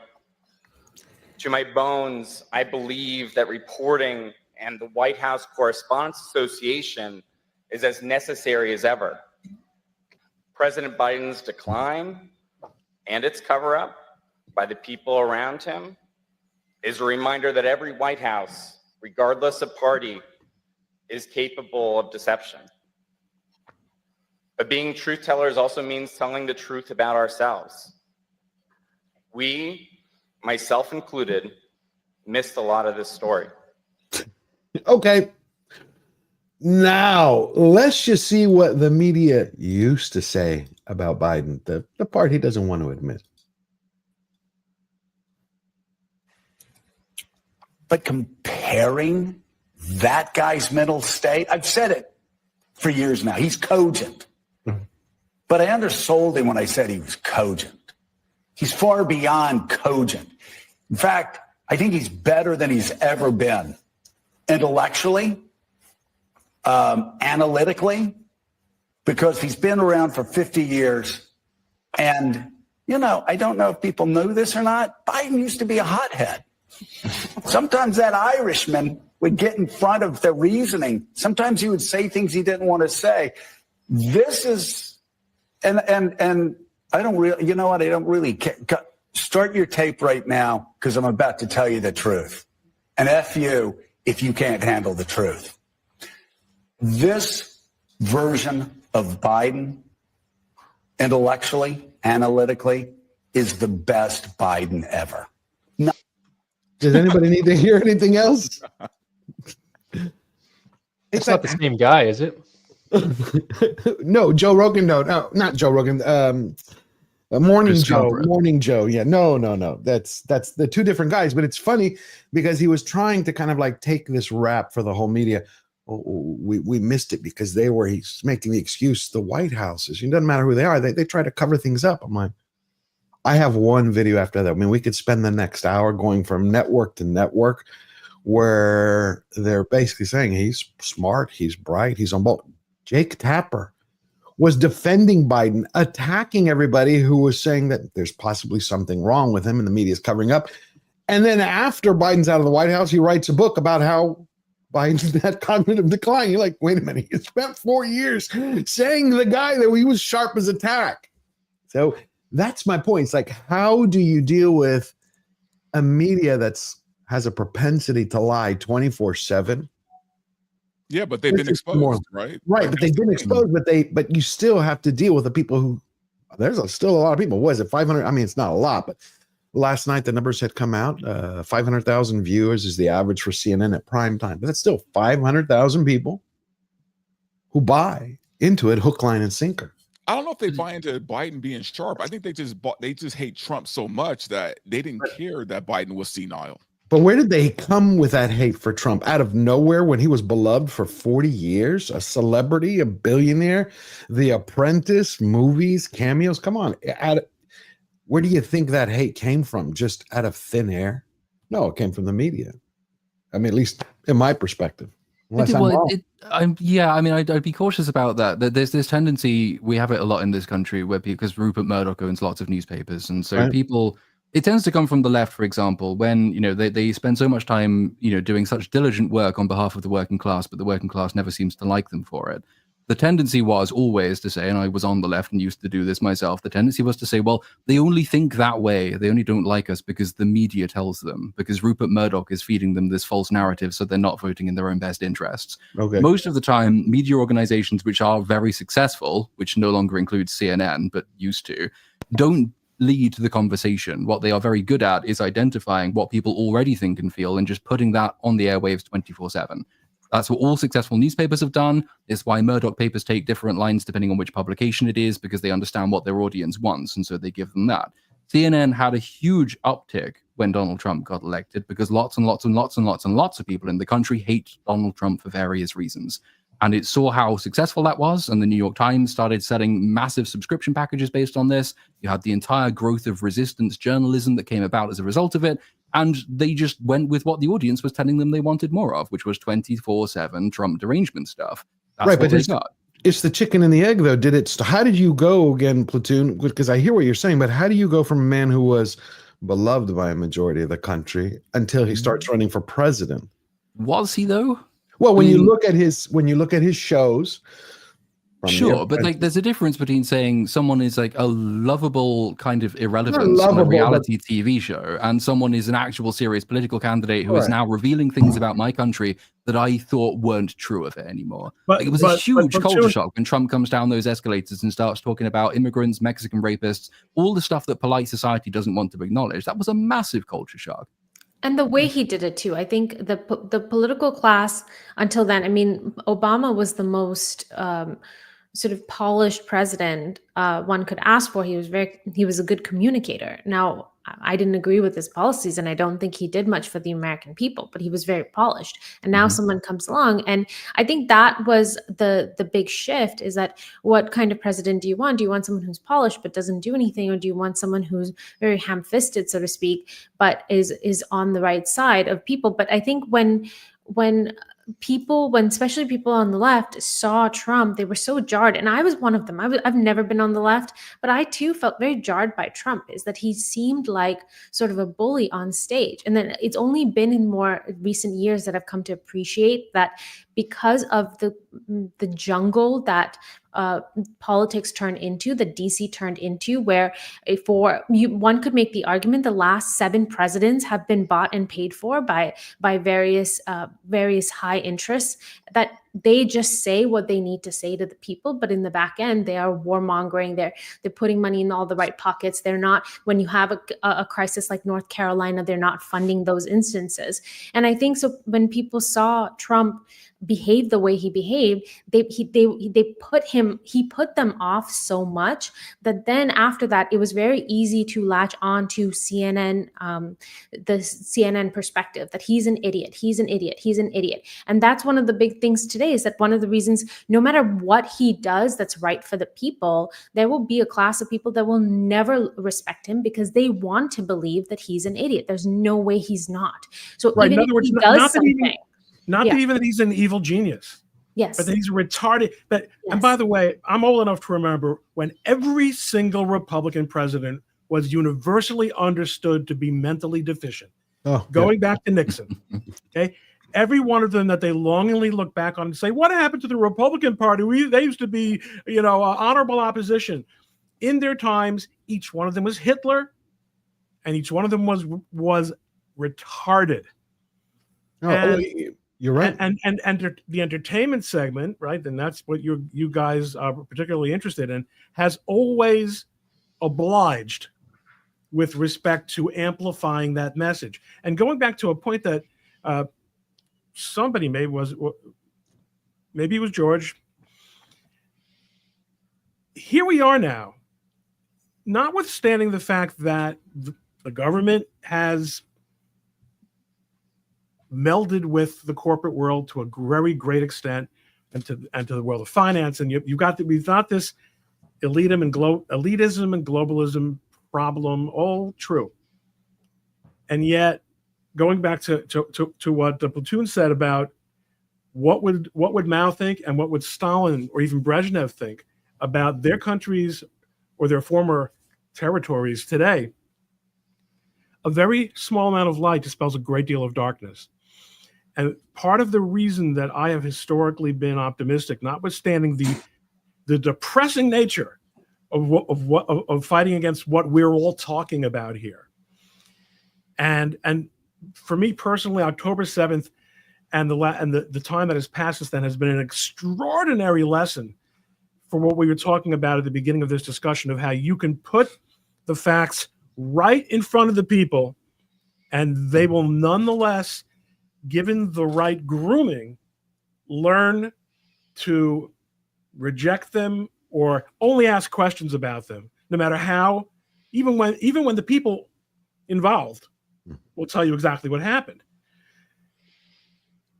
The reason I'm optimistic is because of that little bit of light. Consumerism, one of the big policy debates during the Brezhnev era, and what ultimately led to the destruction of the Soviet Union, was, to some extent, as an old Cold Warrior, I hate to admit it, détente, and also the Nixonian concept that Platoon referred to of exposure to, he called it liberal values, but what it might very well be consumerism, made it impossible for the Soviet for any country other than the only alternative way to maintain a dictatorship without giving into consumer goods. And once you giving into consumerism, which is a form of liberty, it's not the grandest form of liberty, but it's a form of the exercise of personal liberty. I'll watch what I want. I'll watch it as many times as I want. I'll steal it if you won't give me a good price for it. All the things that the digital revolution has made possible for us. That injects a measure of freedom into any country that isn't going to run itself like North Korea. That's the only alternative. And that simply, it'll work for North Korea, but it wasn't going to work for Russia, and it wasn't going to work for China. So we sit here and have these fights, and we're mortified over the loss of social and moral consensus, and properly so. But the mere fact that we're doing this and having this discussion still keeps us in the driver's seat, keeps our society and our values in the driver's seat. The rest of the world is still reacting to what we do, not just because we have the biggest bombs. So that's what gives you hope, is the fact how we're moving forward. That's what gives you. Well, that is a process that corroborates my hope. The reason I have hope is because I believe in God, and God runs the world. Yeah, I believe that, and I believe that, of course. But I like to see it playing out. And there have been some extraordinary developments. Our problem is, well, we have many problems. I certainly do. But one of our problems is we very quickly take for granted positive developments and start asking what's next. One of the things that's driven me nuts in MAGA social media. Okay. Where are the arrests? Where are the arrests? Where are the I arrests? hear it all the time. Dude, do you know how long it actually takes to run a criminal investigation? So one response to that is, oh, they had no trouble rounding up everybody for January 6th. That's what we're arresting them for. Right, but they don't know that. That's the part of the education. That's why we have these things, because people don't know that. What they've done is they've been burned for so many years, and they're going, when is it going to happen? When are we getting an update? What's going on? But yeah, because time after time we've seen like these investigations go on forever, man. Go nowhere. They go nowhere. And nothing ever comes of it, right? And then the people who are involved get away with it. So yeah, I get I have no trouble understanding either the frustration or the but people who I do think are more familiar with the process have surprised me with their lack of patience. It's true. I mean, one of the things I'm asked to comment on, notwithstanding my very limited experience, but it is more than zero, so therefore it's considered to be something to ask me about, is the Supreme Court. Why isn't the Supreme Court stepping in? Supreme Court doesn't step in. That's not how the Supreme Court works. You've got to drag something kicking and screaming before the Supreme Court. Now, there's a very strong, and I think a valid argument, that by making the perfect the enemy of the good, the United States Supreme Court, under the leadership of Justice Roberts, has really undermined the credibility of the judicial system. But there is some logic to pretty much what it's doing. And I had predicted on one of these panels that by the time the cherry blossoms were blooming, the appellate courts were going to start pushing back. And that's what's happening. Right now, it's pretty much a shotgun approach.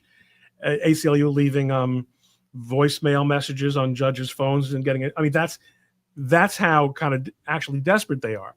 But all I'm saying is, big picture, good things are happening. Be patient. But I do think that we are all dancing around, not dancing around. We're trying to find where to attack the big question, which is, in a post belief age, in modern times, how can people all agree on a consensus form of morality, right, without believing in special revelation? Which is, how about we just go with 1 + 1 is 2, Ron? You know, just basic good. Who are you to say? Well, and that's also because there's no more good and bad, right? Like, we talked about the hero's journey, right, in Hollywood and that whole thing. For me, the hero's journey at this point, especially when it comes to Hollywood, is the victim's journey. You can't be a hero without being a victim, right? I mean, that's just the way it is now. So, and when you're a victim, guess what? Nothing is ever your fault. I can't stand the victim mentality. I can't stand that. I think it kills it. But there's I don't think we're ever going to reach a common morality again. I think it was something that we had that was precious that we let slip away from us. Well, Platoon said something earlier about essentially the audience doesn't lie, in a way. Like, that's our saving grace. That's our hope for the future. I've been thinking a lot about that idea, because I agree with that, but then I'm thinking, okay, well, in World War II, did the audience lie in Germany? When does the audience get it wrong? Did the audience get it wrong, or was it just a subset of hyper extreme people that seized power, and the audience, the metaphorical audience in Germany, was actually like, wait, what is going on? But we have to follow power because our life's on the line or whatnot. Is that how power works? So I guess that's a deeper question. But so if the audience does not lie, like, that is our saving grace, and I think that would be because it taps into like this idea of the eternal, the eternal story, the right story, as opposed to the wrong story, the victim story, which feels good.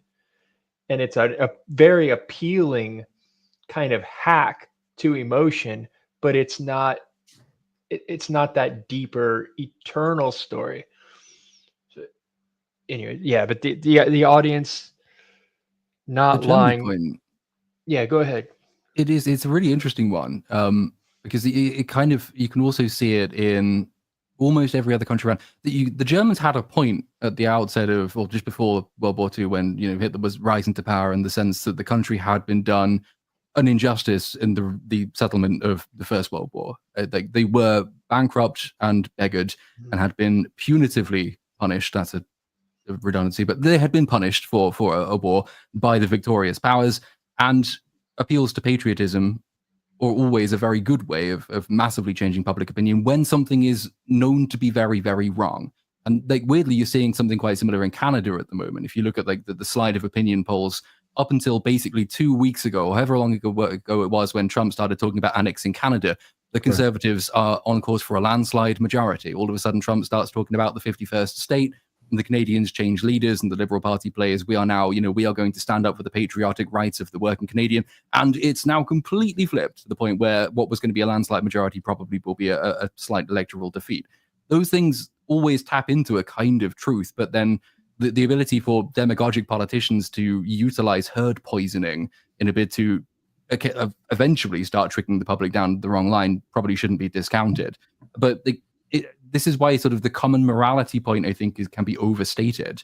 It's not necessarily that you want everybody to believe the same thing, because that way leads to herd poisoning. That's what turns legitimate grievance into patriotic fervor, into massive injustice like the Second World War. What you want is a cultural milieu in which many competing moralities are allowed to compete on a level playing field, and people are allowed to pick and choose which one suits them the best. And it's the interplay of those ideas, it's the interplay of right and wrong, which creates the closest thing to a common morality you're ever going to get, which is kind of like the consumerist point Ron was making. You just need a good menu of options, and people will choose the one that's best for themselves.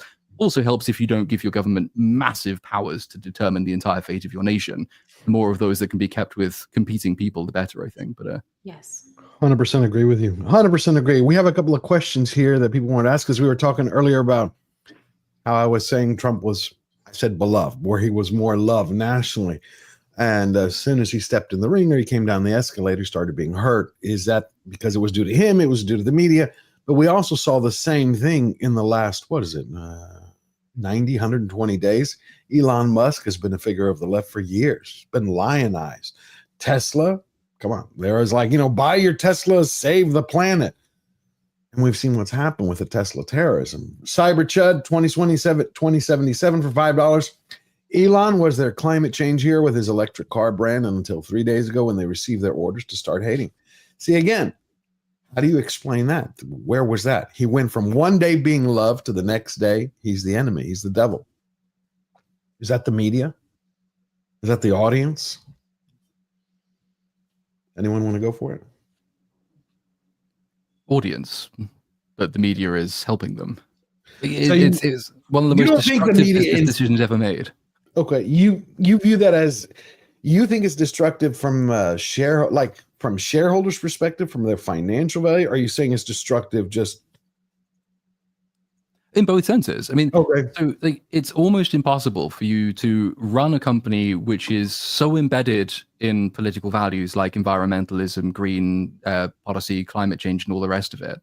And there's merit to many of those ideas, but they are a political fashion statement more than they are a cogent political ideology. It's very, very difficult, if not impossible, to go from catering to that audience to working for the guy who is the bête noire of everyone who believes in those things. Now, the media runs cover for it. The media can incentivize bad behavior because it gives the impression correctly that lots of these crimes won't get punished. Mm-hmm. But that response from the Tesla core audience was always going to be the same. They bought that thing as a fashion statement, and the person in charge now works for Hitler. So what are they going to do? They're not going to take that lying down. Yeah, but what happens when the person that they bought that from, as you're saying, they're working for Hitler, when he comes out and he says, the reason I'm doing this is because the U.S. has X amount of years left, because we have $36.7 trillion debt. And once we hit 40 to 44, we're bust. He goes, this is inevitable. I must do this to save the future. Because he's always like, I'm about the future. You know, want to go to Mars, want to do this.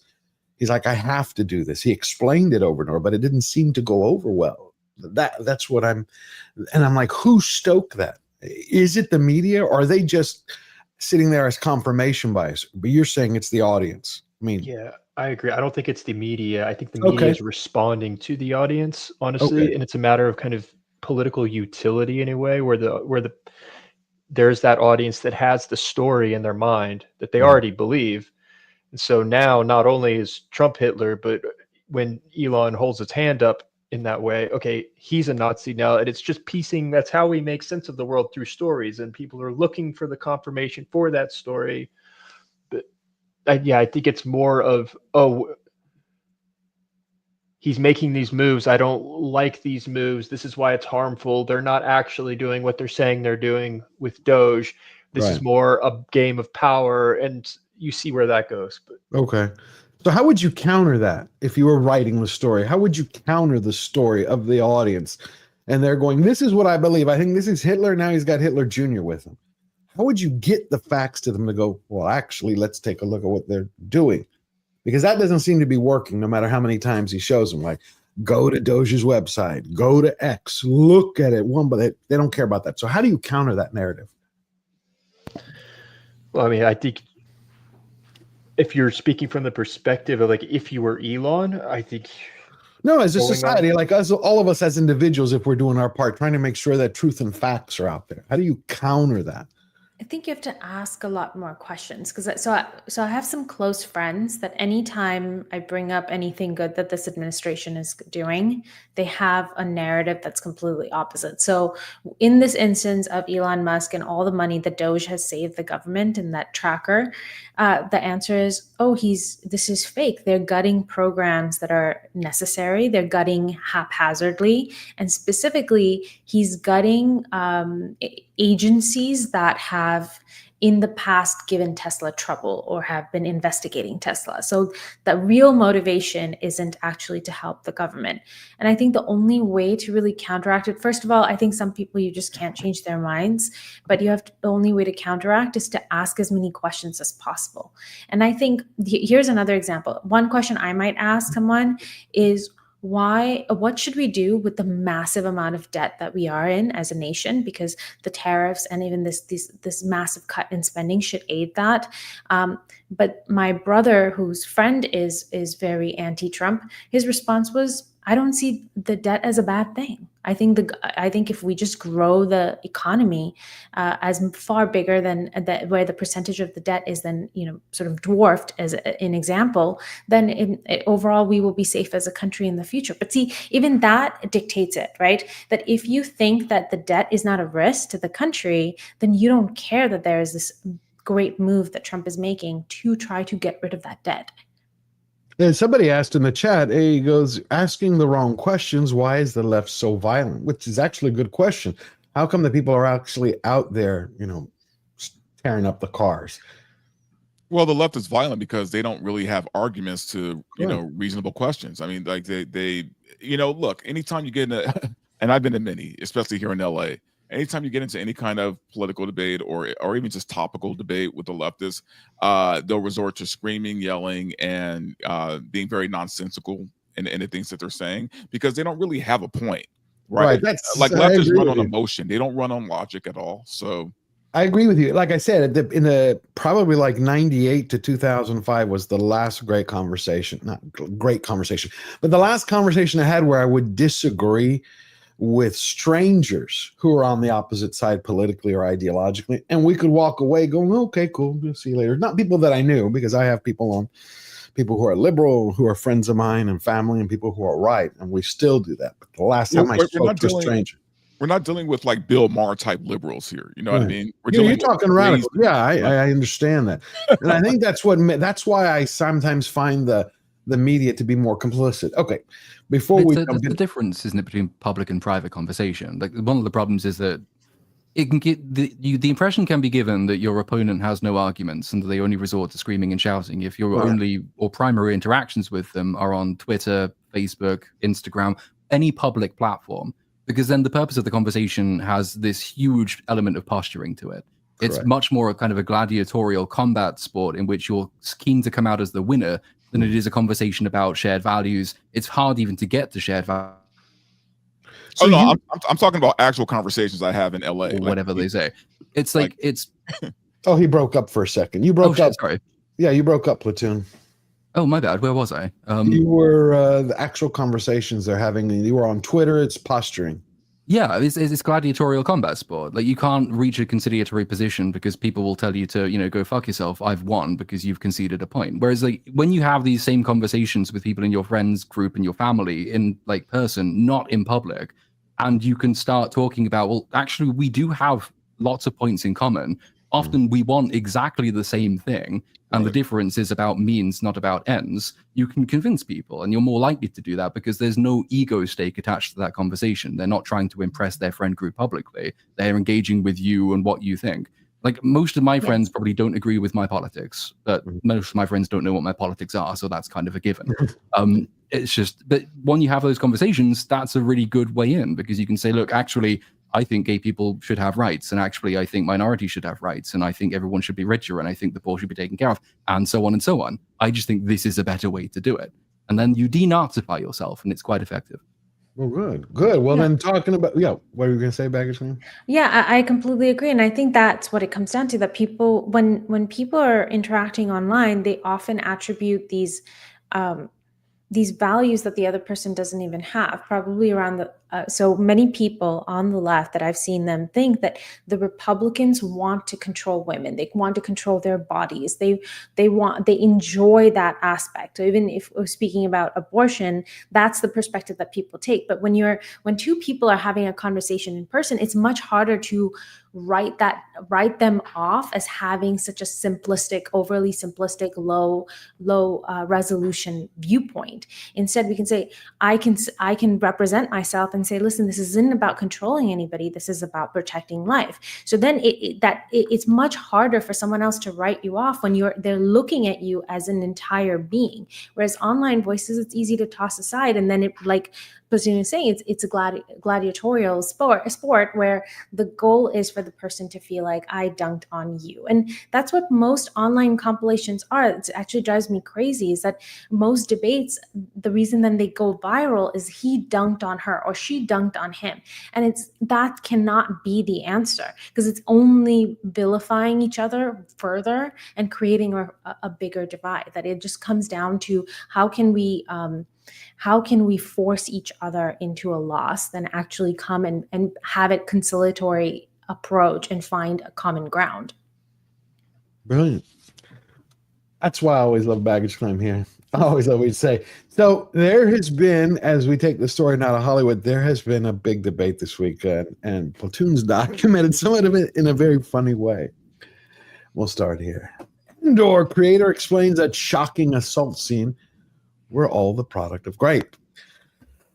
So this has gotten a lot of people to go crazy this week with Disney's new Star Wars series Andor Season 2 coming out, which had just came out, and they had 3 episodes where Gilroy goes on to talk about a scene which was showing an illegal being or intimating the illegal was going to be raped, and she was able to kill the guy. Bix killed him, right, Platoon? Yeah, she did. Yeah, she did. But the debate that's been going on, I almost wonder if Tony Gilroy didn't try to gaslight everyone so they could go watch it. No, I don't think so. I think this is an example of one of those things where the media gives its audience what they want to hear. If you actually read the quotes, it's not quite what the headline would have you believe. Like, I've seen lots of people who've only shared the headline and never read the article, which happens a lot. Well, lots of these people haven't watched the show either. Right. If you actually read what he's talking about, he was asked a specific question, and he was talking about, these are power dynamics. This is what happens in revolutions. I had as a few minutes as possible to show as much of a revolutionary mindset and the power dynamics therein as I possibly could. I'm going to do this. And that's what he did. And it's he's talking because he's very interested in the subject matter, not because he wants this to be this massive selling point for the show, though that's what it's been taken as. But when I was watching it, the thing is when I was, why Why did he focus on this one specific point? You could talk about revolutions in many ways, how we've had since season 1 the fact that the revolutionaries have had to take on the same type of tactics that the empire has in order to succeed. That's the point that they go through many times. But he picked this one angle. You don't think it was on purpose in any way? Well, I think it's because it was newsworthy because it had been shown in the thing, and he was asked about the scene. And so he explained the scene because he was asked to explain the scene, and that's what came about. Then the headline comes out, it's bold and brave and amazing because it showed this. And I actually think it's a really, really good scene, and it's a very, very good character scene. It's vital for the story that it happens. But the headline will obviously be, hey, isn't it bold and brave and great because they're now showing, sexual violence in Star Wars, etc. Okay, well, let's go through a piece of this article since I don't want to just cover the headline. Yet even by Andor standards, a scene from the second season is leaving fans shocked. An Imperial officer tries to violently rape a rebel fugitive, Bix Caleen, who is hiding out in a farming settlement while Imperial troops are rounding up undocumented citizens. The sequence plays out over the course of the show's 3rd episode. The first 3 episodes are released all at once on Tuesday, yes, with the officer's flirtation with Bix growing increasingly persistent and eventually culminating with a brutal life and death struggle. Bix eventually gets the upper hand, the officer's killed, but Andor boldly leaves zero ambiguity as to what viewers just witnessed as Bix screams, "He tried to grape me." Star Wars is a franchise that has never in film form shown even consensual sex. During its first season, Andor pushed the envelope with scenes that suggested sex was about to take place, which just had much like old Hollywood films during the Hays Code censorship era. When asked about the big scene, Andor creator Tony Gilroy explained to The Hollywood Reporter that when telling a story about war, shying away from sexual assault didn't feel truthful. Quote, "I get one shot to tell everything I know or I can discover or that I learned about revolution, about battles, with as many incidents, as many colors as I can get in there without having the story tip over." So what did anybody else think about that? I didn't like honestly, I felt like it was... Oh, I'm sorry, go ahead. No, I love season 1 of Andor. I enjoyed it, was waiting for it. These first 3 episodes to me felt more 90% like Lifetime movie special. Weddings. I felt like the whole, sexual assault attempt, I didn't care for it, but at the same time, it wasn't as graphic as people were making it. The thing I don't like, though, is the fact that it's not even that. If you're going to criticize the show, criticize it for this season just being terrible so far. Boring to me. For, the warring freedom fighters, are selling their differences playing rock, paper, scissors, like dumb shit like that. Like, I mean, there's plenty wrong with this show besides those 2 scenes. Right.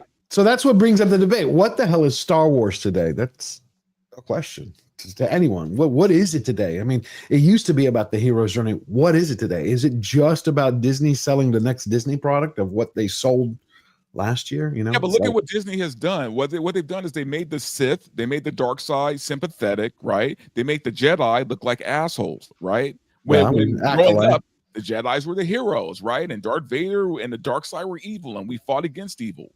So, although it's worth noting, like Andor is the opposite of that. So you're right, Ahsoka did that. Ahsoka. The Acolyte did that. The Acolyte was all very much the Jedi are bad and wrong and evil, even though they did nothing wrong in the show. And the Sith probably have a point. Andor comes along, and now everyone is complaining because the Empire was too evil. I think people should make their minds up. I wasn't complaining about that.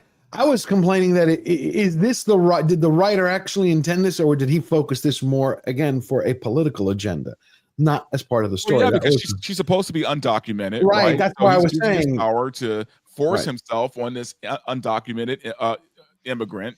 Right. Yeah, it's all there. That's exactly my point, Verbal. I mean, I'm not a huge fan of the buzzwords. I think it's incumbent on writers, especially in this very charged political era, to be careful about the real world words and concepts they throw in. So like, I don't think really, ideally, the use of the word undocumented would have been there, because that's obviously going to tell half the audience to be on guard against political messaging. I don't know what it means to say that the emperor of a galactic empire is interested in energy independence. Right. I know that Trump's in favor of that, but I don't know what that means in a Star Wars context. I don't see why his son should have a cameo in episode 2. It's like, there are a few things like that I would rather not have seen. But that's kind of a different complaint than whether or not Star Wars should be allowed to show like a darker, maturer side of its evil galactic empire in a setting where it was vital for that character that it happened. Bix is tortured at the end of season 1. She has nightmares about the guy who tortured her at the beginning of season 2. A guy comes and attempts to inflict yet more torture on her, and it's vital for her character growth to put her back on a path of power, self-reliance, that she is able to stand up and beat the shit out of him and kill him. Because he tries and fails to grape her. And yet people are talking online like it's been like the most graphic, horrific thing that's ever been put to screen. How can my children possibly watch this thing that didn't happen? It's not like Star Wars has ever shown kids get murdered before or anything like that. People burning to death. Star Wars has always been for kids. I thought we always knew how to mock that argument, but I guess we're just reprising it for a bit. No, but that's why I'm showing this. This is what Platoon shared today, which I thought was, well, yesterday, which I thought was brilliant because he was reminding everybody what Star Wars has been, because people seem to have forgotten it. That's why I go back to what the hell is it today? Look, I admit that scene, it wasn't, exactly Jodie Foster on the pinball machine. Okay, I'll give you that. Right? You're going back. Like it wasn't that graphic at all, but no, I think hearing the word grape in a Star Wars property was pretty jarring because that's not really. I don't think that's a word that they would use in a Star Wars universe. Oh, really? Are we doing the whole space word for rape thing? I mean, look, I'm just saying. Again, we have to remember we're watching a Star Wars show. It might be Star Wars for adults, but it's still Star Wars. I mean, but Star Wars they killed kids. Remember, they just didn't show it. Anakin wiped out all the Jedi. Here's the thing: I keep hearing that Anakin opens a door. There are kids there. The door closes. We never hear from them again, right? We don't. A kid see gets Anakin gunned down on screen. We do. A kid gets gunned down on screen. Like we the don't next see Jedi Jabba the Temple Hutt. scene. We don't see Jabba the Hutt fucking Leia, do we? No, we do not. Right? I mean, even though she was in a slave. There's a beheading on screen right now. So we've had someone get beheaded. Those children are about to die.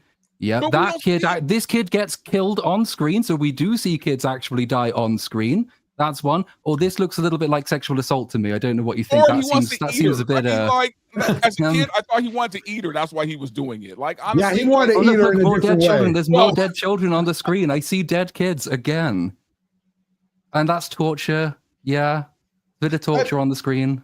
But he's correct. That's a pregnant woman dying in childbirth. I mean, I could go on. Where she got choked first. Let's decapitation and so on.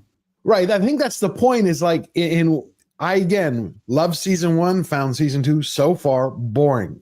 The reason that I brought up the grape is because of the deal that everybody's making it. In one way, Gilroy gave people a little taste of old Star Wars, minus the Jedi and the Force. But a lot of people complained about it, and I'm just wondering if that was part of misery marketing, a little bit of that gaslighting marketing. I know he answered a question, but he must have known that was going to be coming up. That was my point, and how so many people are treating this. It's like we got a Star Wars show for adults, and everybody's complaining like they're a 3-year-old. I think that's the way you put it. Look, I love the first season of Andor, and honestly, I wanted to love this so far. That whole scene, that's the least of the problems with this show so far. I agree. We spent 3 episodes on planning a wedding. Yeah, that's why I said Lifetime. This was the first 3 episodes were like a Lifetime movie of the week. I was done with that.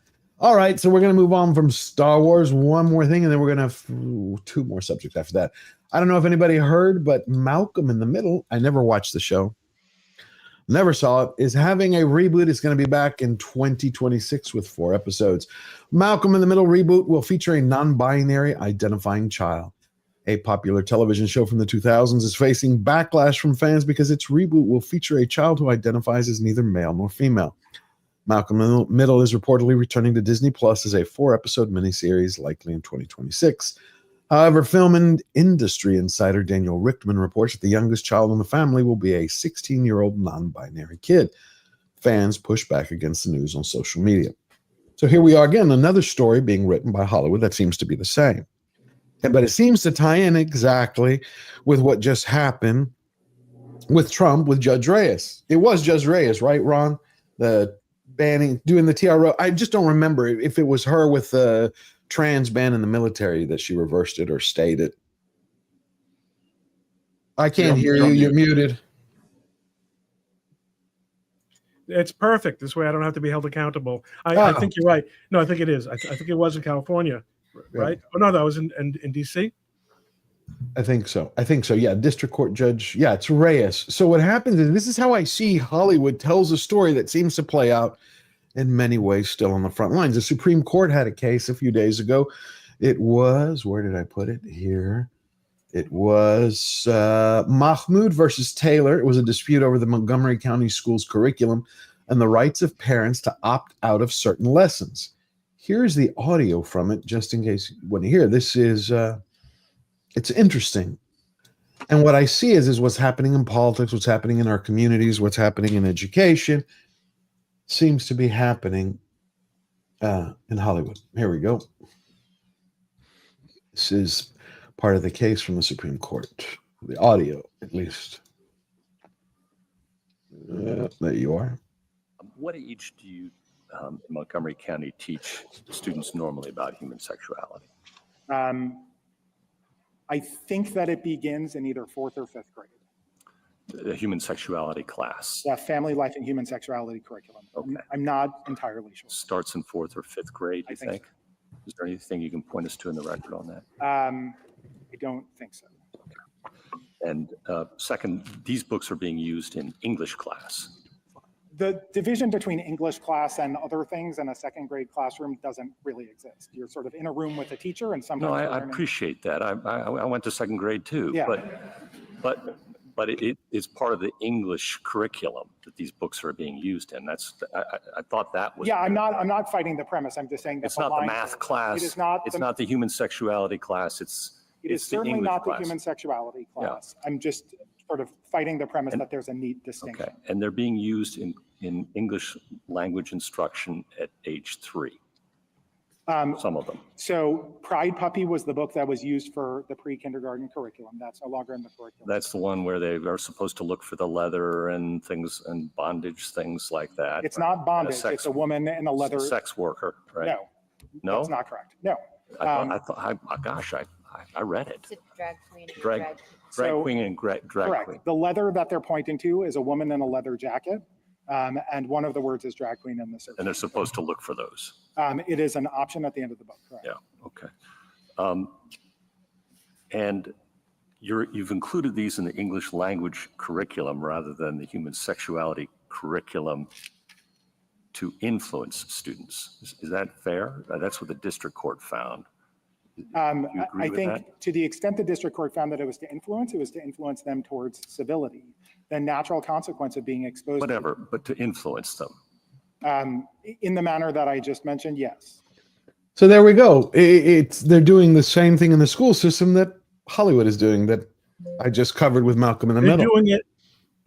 It is so deeply embedded in the school system. Right. It is pushed by teachers' unions.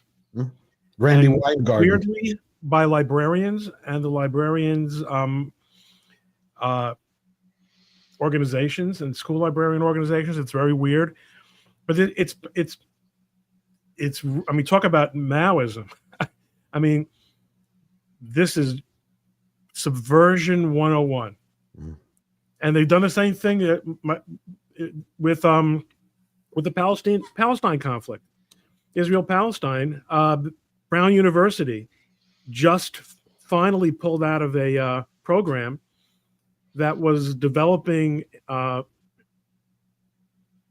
very harshly anti-Israel materials for Rhode Island public schools for children, for little kids, not for AP courses in European history or world history or some kind of seminar for advanced students, but for lower grade kids. I mean, it is comprehensive, and yes, they're doing it in Hollywood. They're doing it in the schools, and look, the polls tell you this is. But they're still pushing it. But they're still pushing. Did you experience this, Warren, when you first got into graduate school?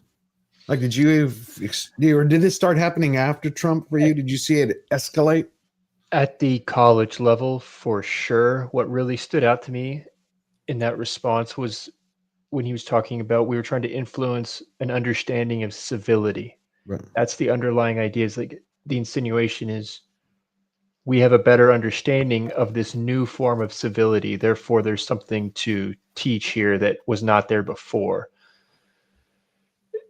It's interesting because he was laying out the judge was trying to point out, this is a class intended to teach students how to read. Essentially, Correct. it's not a class Human on sexuality. sexuality. Right. He's essentially arguing, yes, but we're killing two birds with one stone. At the same time, we're teaching them how to read, but we're also influencing their understanding of civility according to, I mean, that's a larger conversation, but that's where you spot it. Yeah, it's just fascinating. Platoon, do you see that happening more and more in the UK? I mean, I imagine it is. I mean, luckily I live next to a school, but I haven't had to go to one for several years because, you know, now I actually get to learn things that are useful. I guess, yeah, it's been, I would say, slowly on the rise for a very long time, right? I mean, when was sex education first added to the national curriculum? Back in the 70s, I want to say. With we had it in high school, though. We had it in high school. Sure, but it gets earlier and earlier and earlier. And because I remember when I was at high school and we had some kind of event. It was about like raising awareness of teenage pregnancy, which in English state schools is a problem. We had a creche on our site at our school, and it was supposed to be for the kids of the teachers, but the joke was that it was for the kids of the kids. So they decided that they would, do assemblies and start teaching progressively younger children about the dangers of sex without, condoms and all the rest of that stuff. It comes quite often from a very good place, which is that, there are genuine problems with STIs, with teenage pregnancies and all the rest of it. There are arguments to be made on public health grounds for teaching like the bare basic essentials of sex. It doesn't seem to have made many of those problems better, which is but kindergarten level through third grade, shouldn't it be? Well, that's a different thing, right? Yeah. So like, the argument being like as best faith as possible. The argument is if you drum in these basic lessons at a very young age, they won't make the mistakes when they are old enough to understand fully what it means. That is the argument for it. I can see the good intentions behind that argument. I don't necessarily think the school is the best place to do it. I don't think the evidence suggests that the school is the best place to do it. And I think the movement has been co-opted by a bunch of people who have other reasons for wanting to teach sex at a progressively younger level. The whole sex positive movement, which is entirely bizarre. And then other maybe slightly shadier types cottoning onto it as well. But you don't think that should be left to, you don't view that as kind of like a little bit of Khmer Rouge trying to divide the family up with parents, like taking the kids and pitting them against them, kind of like this class division. You can't do it monetarily, so we're going to do it based on an ideology. The argument as well for it is going to be, okay, but what about the students that, and I'm not saying I agree with this, but what about the students that don't have the family unit? Like, I agree. It seems like logically, well, that should be a conversation for the parents. Well, what about the students that don't have parents? Essentially, that's the whole point of public education. So that would be the argument for it. But anyways. Okay. Well, Baggage Claim has to leave us real quick. So before we please tell everybody where they can find you, what you have coming up. And thank you so much, my dear friend, for showing up again. Thank you. Yeah, thanks for having me. This was a wonderful conversation. It was great talking to all of you. Very engaging topics. And you can find me on YouTube at Baggage Claim. I am on a sabbatical for a little bit. I am working on a project behind the scenes, and I will provide more information on that once I have something good to show. But I'm very excited about it, and I'm sure I'll return to YouTube soon enough. I'm sorry to those who have missed perspectives on some important things going on, but I promise I have something cooking up in the background. So I appreciate I miss your videos. I love your takes, but thank you for coming. I hope you have a wonderful week. So good to meet you, Warren, and take care. It was great streaming with the rest of you. Happy Sunday and have a great week. And you. Thank you. Happy Sunday. And as Baggage Claim is gone, we also have Robert Meyer Burnett is joining us. Happy birthday. So Robert, sorry I'm late. I'm coming off my Sunday show, so I apologize.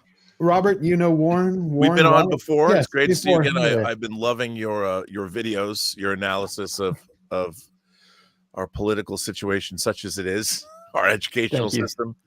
And I think I watch one of your videos just about every day now. When you're going back and examining. I love that your examinations into people's use of logic and arguments. It's quite good. Thank you. I appreciate that. I like the one particularly The one about the school where I think we covered it a couple weeks ago when Robert was here. The one about the school where the officers tried to get in, Warren, because they said they had a bomb threat. It's like, it still blows my mind. It's like they wouldn't let him in. I'm like, what if there's a real bomb threat? Yeah, I'm curious to know what the outcome of that is. I doubt anything will happen.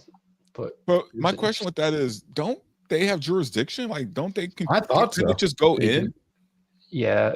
Yeah, they do. And people were pointing that out, that he could have been much more forceful than he was. He was being polite, I think. Yes. Why do you think so? Why do you think he was doing that? It felt kind of performative because I'm like, you could just go in. Like, they can't stop you. You're the cops. But then if they did, they would be the ones that were attacked. I mean, you're in a position where you have to be careful how you. Yeah. Right, but Rob, when it's a bomb threat at a school, forget the optics. You go in, man. Like, I mean, sure, it might be false or fake, but what's the alternative, right? You're arguing with this dumb shit while the bomb goes off. All I can tell you is in Texas, that does not work. If you tell an officer no, your ass is on the ground with his foot, with his foot. I mean, it's just not going. If you're respectful, no problem. If he says jump and you don't jump, he's going to be okay. The cops are like, there's a video that my uncle's a captain in the sheriff's department, and he sent me this video of, which I hadn't heard of before, sovereign citizens. You all ever heard of these people? Oh, yeah. I hadn't heard of him. So he showed me this video where this one guy was basically like, the officer basically, license, insurance, registration. And he's like, just slaps this paper up on the window. He's like, I just want your license and registration and insurance. The guy's like, I don't answer questions. I don't answer questions. I don't answer questions. Cop's like, you have 30 seconds till I break your window. I have no patience today. He's like, I'm not talking to you. He's like, well, you're talking to me right now. He goes, I'm not talking to you. He goes, then again, I thought the cop was a comedian at first. Like, well, actually, every time you respond, you're talking to me. He's like, oh, he goes, I caught you there. You don't know what to do. And the guy's like, you can't break my window. Have you read this citation from 92, and this one from 1885? The cop's like, okay, can you sit back one second? Because I'm about to break your window. He's like, no, you're not. He goes, you're still talking to me. How you can't talk? So he finally breaks the window, gets the guy out, handcuffs him. He's like, you can't arrest me. He goes, well, seems like I did it. But it's just funny when you're listening. And these guys reminded me of leftists. I will have to say, of radicals, these sovereign citizens. I mean, they're just like, well, if you're bringing up something from the 17th and 18th centuries, then how do you reconcile that with your driver's license? The person cars didn't exist back then, nor did driver's license exist, nor did the rules of the road exist. So I agree. Are you going to then live the way you were living in the 17th and 18th centuries? So you have to then avail yourself of buggies and horse-drawn carts. You can't. Sometimes they conceive of it as just being their right to use, say, an automobile, but they don't actually have to comply with license and registration regulations. And we have an equivalent in the United Kingdom. I think they're called free men on the land. Government is explicitly enjoined against accepting any letter that purports to be a legal letter from anyone associated with these groups, because they are insane. But what they do is, they go back to something like Magna Carta. It's kind of a common law outgrowth. They go back to the human rights and liberties as they've construed them, and they have an entire parallel legal system that they fully believe in, and the rest of the country doesn't even know exists. And when they come into conflict, it's quite funny because you get these weird, like, that letter is just, no, that's not a legally enforceable document. What are you talking about? But then they'll turn around and say, well, neither's yours because the Magna Carta. It's just funny because the guy kept saying this term, I'm traveling. I'm not driving. I'm traveling. And the officer's like, oh, he starts going, what Robert says? He's like, where's your horse? Where's your bicycle? He goes, you don't need a license for those. I don't see a horse. You have a car. The screwed up part was the guy had a license and registration and insurance the whole time. The cop got it out of his car. He's like, you made me arrest you when you had it? Well, I think the only time people pull shit like that is when they have like a warrant for their arrest, right? Like then you start to do the, I know the law, right? I know you can't just blah, blah, blah. People do that because honestly, me, I don't have time for that, man. I know I don't have a record. I don't have a warrant. So if they ask, I'm just going to give it to them because I just want to get back to what I'm doing. So this person either had a warrant or he was just trying to be an asshole.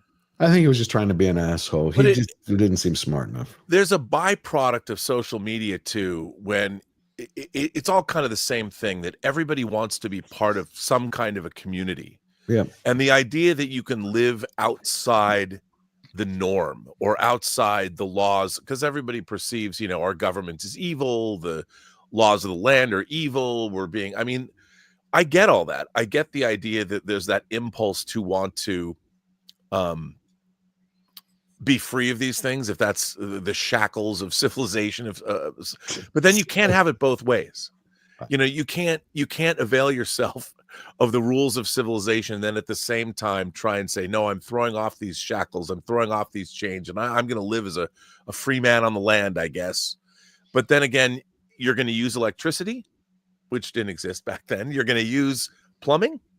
You're going to have hot and cold. It's such a weird dichotomy to me, and I find it psychologically very interesting how people they have a get out, because a lot of their pseudo legal philosophy is predicated on consent. They will say that we accept and will abide by any statutory law or convention as long as we consent to do so. If we don't consent, we won't. But if we do consent, it's absolutely fine. So if electricity is good for you, well, you just consent to the regulations governing the use of electricity, and it's all good.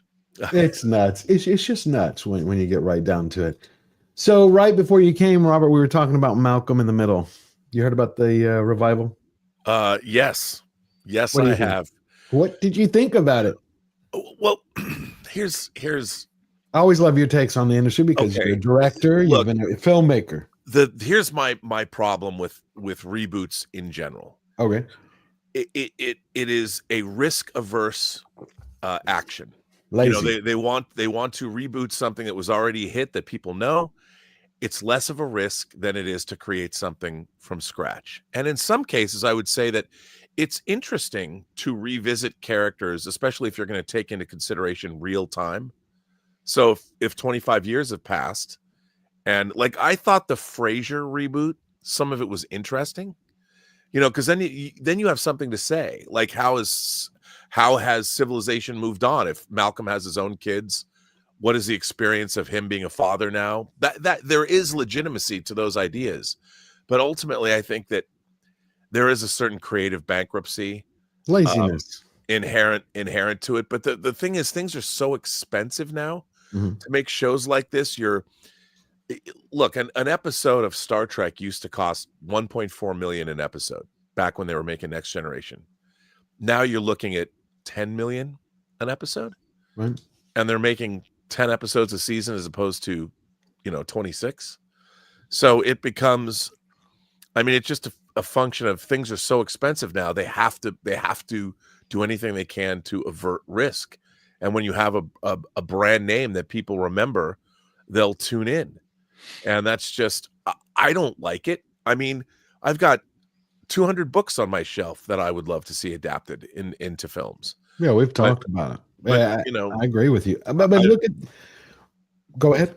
Well, I don't know how relevant that Malcolm in the Middle is today, because what that doesn't take into consideration is society has moved on. Mm-hmm.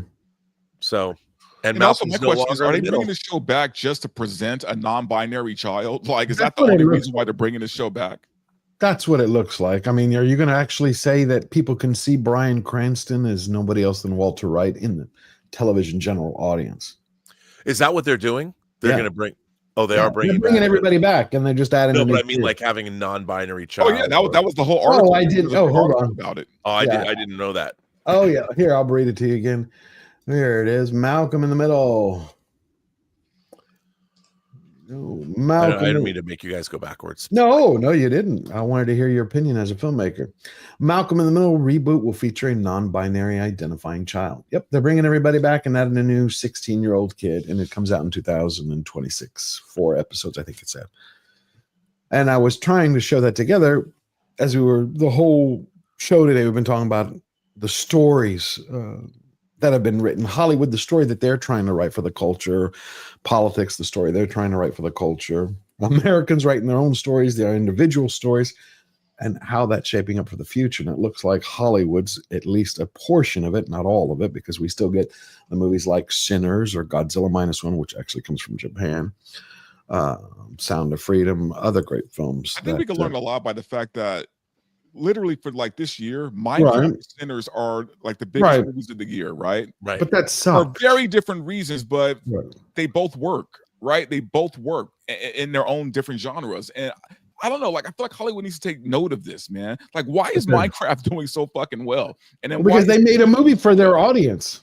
Because they made a movie for their audience. But I would also say that, you know, one of the things about Sinners that Mm-hmm. that I've been battling people since it came out. I mean, the thing about Sinners is you have one creator, it's an auteurist vision, writer, Right. director, who's doing things like making this heady concoction, looking into the Delta blues. I have to tell you, I walked out of that movie for the first time, and I went in and did research into the Chinese immigrant community in the Mississippi Delta in the 30s. Yeah, we were talking about that. And you told me, I was like, really? I went down a rabbit hole. I had no idea.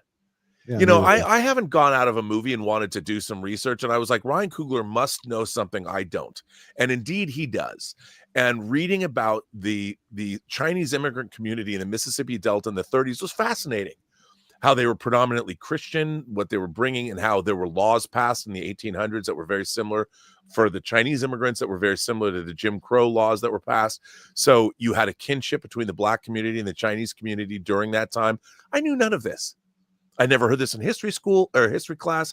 I'm reading this going, you know, there are so many interesting stories that we don't teach, we don't understand, we don't know. And if I can watch a man leveraging his $2 billion experience making Black Panther and Wakanda Forever, and he could have gone and taken some easy money, but he made a great deal with the studio and said, look, I want to make a movie that my uncle talked to me about Delta blues. It was inspired by family, just like Creed was inspired by him and his father watching Rocky movies.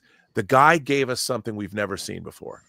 And that's why when I was talking to you on the phone, excuse me to interrupt, what I told you was I don't like Coogler's politics, but I love his stories.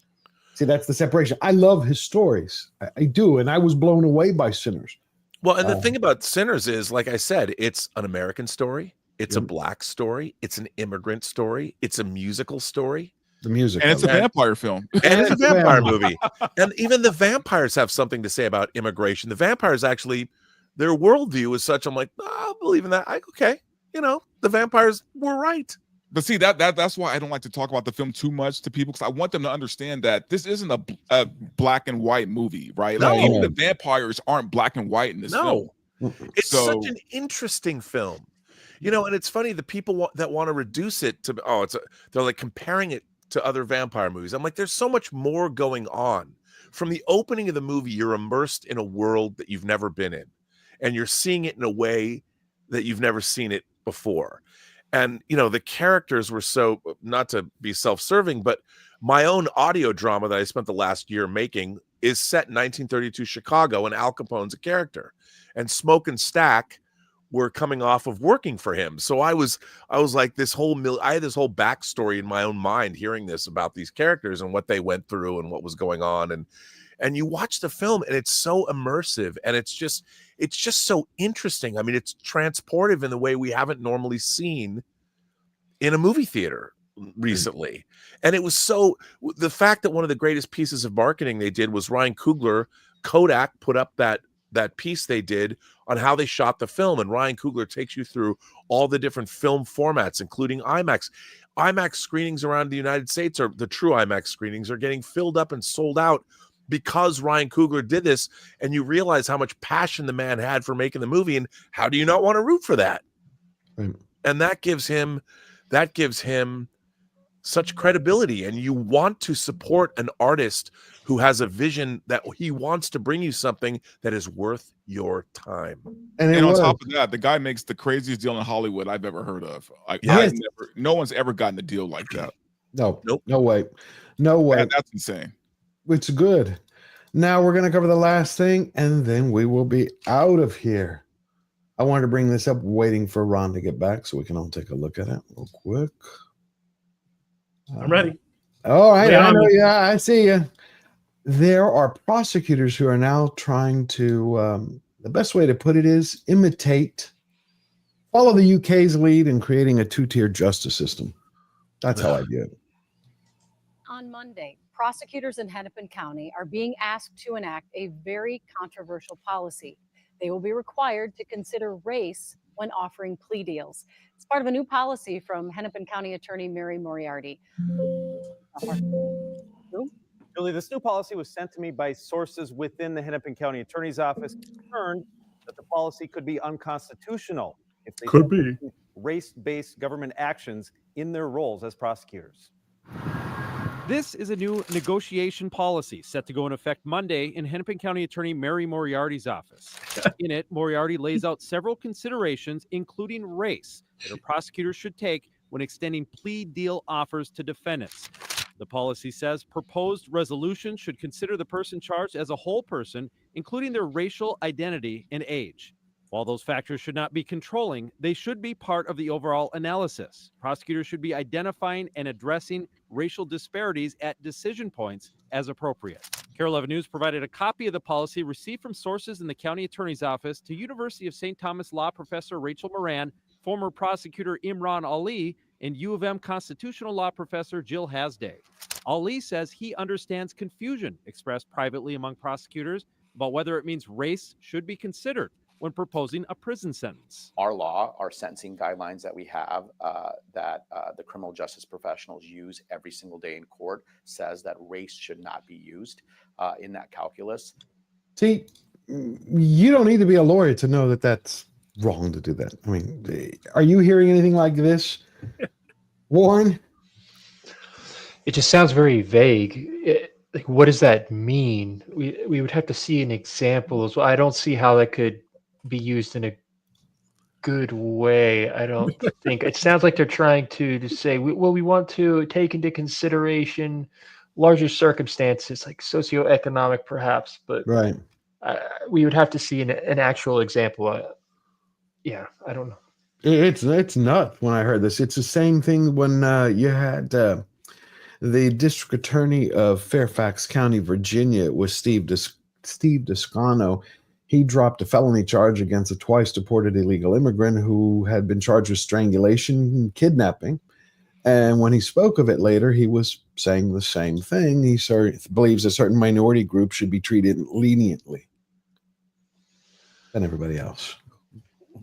Ron, how long do you think is this? Are we going to start becoming the UK here because of their new system?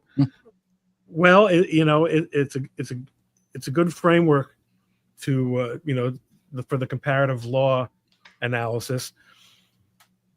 What I think is actually worthwhile is considering that what these guidelines are recommending is that we do explicitly what has been done implicitly for many years in places like this jurisdiction. She's saying, listen, everyone knows this is what we do, and in our bubble, there's no moral issue about doing it. In fact, to the contrary, we feel morally obligated to do it because we are correcting past misdeeds of our ancestors, which we are morally obligated to correct. So why should we be hiding it? Let's just get out and do it. And the fact is, it's a great favor that she's doing because it enables us. We don't have to do the old disparate impact analysis. Mm-hmm. What's happening to black convicts and what's happening to white convicts? What are they being sentenced to? Is there a disparity that is actionable? They're coming around and saying, oh, no, this is what we're doing. Of course there's a disparity. Black people have suffered in the way that white people haven't suffered. And we are taking the liberty as the prosecutor's office. I mean, here's the fascinating thing. It would be bad enough if a legislature were to say, here's the new policy of the state of Minnesota. When I say bad enough, I mean it would be unconstitutional enough. But here we have an individual county prosecutor saying, I'm a law in this county, and I'm going to add this policy, a policy of DEI justice, the antithesis of equal justice for all. Right.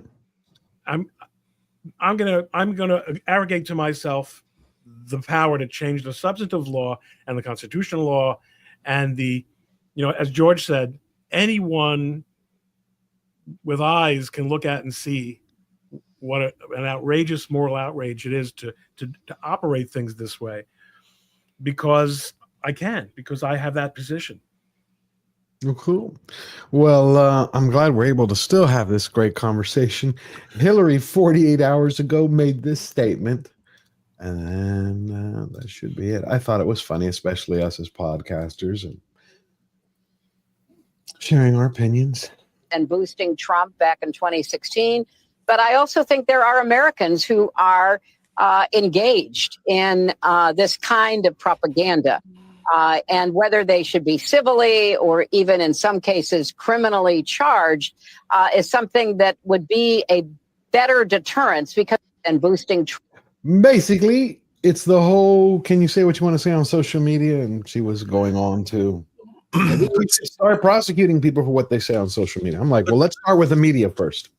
But I think the best policing of social media is social media itself. 100%. I mean, if you have bad takes, I mean, I found what's really interesting when Douglas Murray went on to Joe Rogan's podcast with Joe Rogan's friend, what's his name, Jones, and how people are looking at the pushback when Douglas Murray said, look, I think if you're going to talk about someplace, if you're going to talk about Ukraine, you're going to talk about Israel, you should go there. You know, I've written books, I've been on the front lines, and for you to opine on these things, having never been there, and you're basing it on hearsay from what other people have said, can you really understand a situation without boots on the ground? And Dave Smith. That's Dave Smith. And that's become a big thing, you know, and I think, frankly, Douglas Murray is correct. My own experience when I went to Europe for the first time, for instance, or when I went to Israel for the only time I've been to Israel, it was very, very different than I would have thought. One of the things that I experienced in both occasions was how wonderful my first experience in Europe was going to Barcelona to a film festival. Every single thing in Barcelona was exciting and new. Every single thing, from the streets, right? The pavement on the road, the light. Barcelona is awesome. Right, it was awesome. And when I went to, I was the guest of honor at a event in Tel Aviv, and I couldn't get anyone to go. This was back in 2005. I'm like, how can you? My grandmother was begging me to go to Israel, you know, bar mitzvah boy and all that. Israel was, everything about it was wonderful. I get off the plane. The first thing they said to me was like, hey, we're going to go to the Arab Quarter and get you the best meal you ever had. I was like, really? They're like, yeah. Right. Do you think Murray got into trouble because of the way he was talking about experts and in one way invalidating individual opinions outside of them? I mean, there was a lot of debate going on.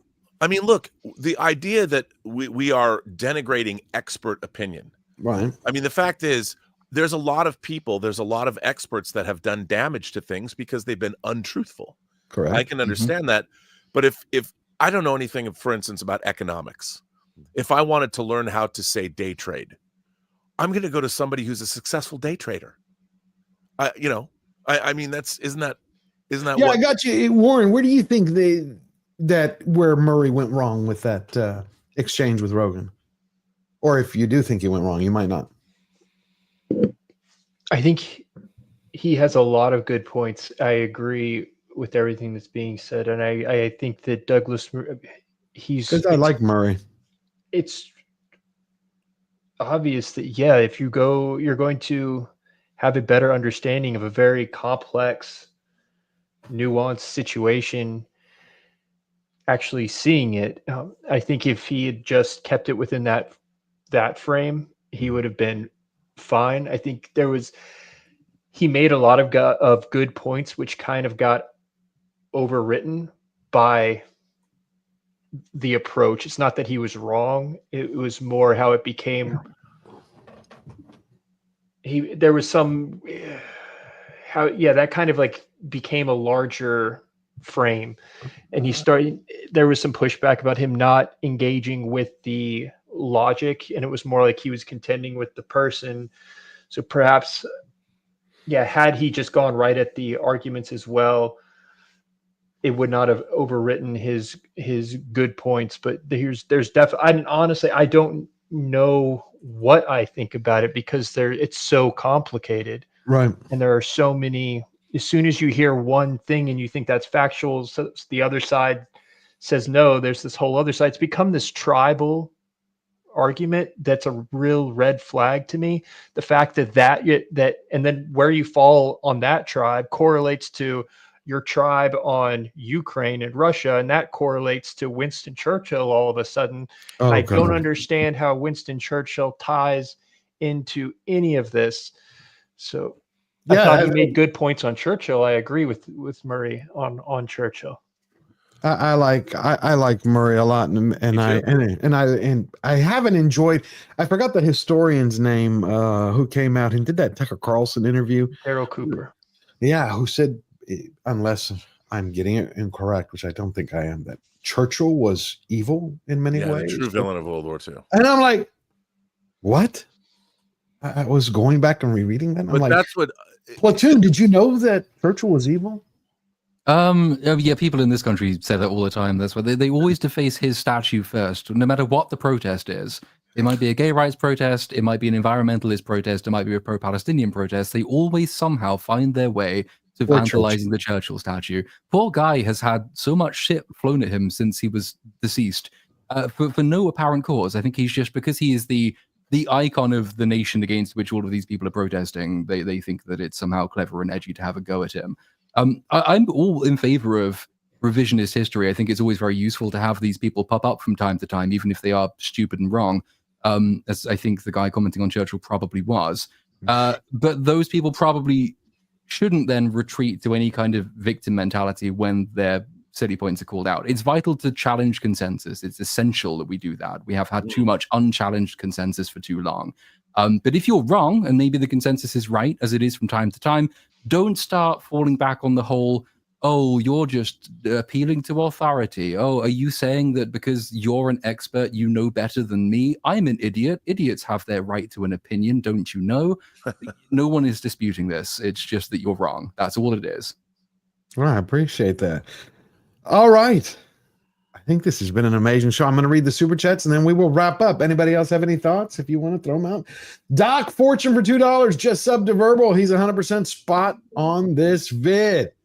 Purple's going to like that. We're trying to get him to 10,000. Hell yeah. Thank you, Doc. We got Detailed Devil for $5. UMass poll shows 2024 regret. 1 to 2% would change vote, but 14% Kamala would have not voted versus 1% for Trump. They'd rather Dems slaughtered than now suffer fools. Okay. Well, thank you, Detailed Devil. Always like your breakdowns. TGV Monster for $50. Wow. Well, first one. Appreciate it. The 8th issue of my comic series, Living Dead Hunters, is out now on Webtoons. Oh, wow. Everybody go check it out. Follows 5 people fighting monsters and living dead in an abandoned town run by a cult. You're a fan of survival or Lovecraft horror? Check it out. Hell yeah. Everybody, TGV Monsters are great. Guy, go check it out. Looks like you're going to enjoy it. Thank you for that, my friend. Really appreciate it. Next, we have GraphWeb, the most determined man on the internet. I don't know what else to call. I'm going to have to come up with another adjective. Obsessive, focused, he just wants to destroy Disney. GraphWeb for $2 in the name of all that is holy. Canceled Disney Plus. I'm right there with you. Except I just would like Andor to finish first. Just because I love season 1. But no, I hear you, GraphWeb. I would give it up. Next we have Nick the Greek for $10. Yasu Yorgo and Panel. All of your streams and videos helped me pass the time while I was at the hospital. Oh, shit. I didn't know you were in the hospital, my friend. Recovering from surgery. So thank you for all the hard work. Thank you. I hope you're healed up and ready to go for the year because it's going to be fun. Thank you, Nick. Feel better soon, Nick. Hell yeah. Hell yeah. My prayers are with you, my friend. Detail Devil again for $2. As then Hard D. Thought number 41, Detached 43, and Curious. Okay. I've admitted this before on the show. I was an idiot who voted for Bush. I regretted it in his second term. I still feel guilty.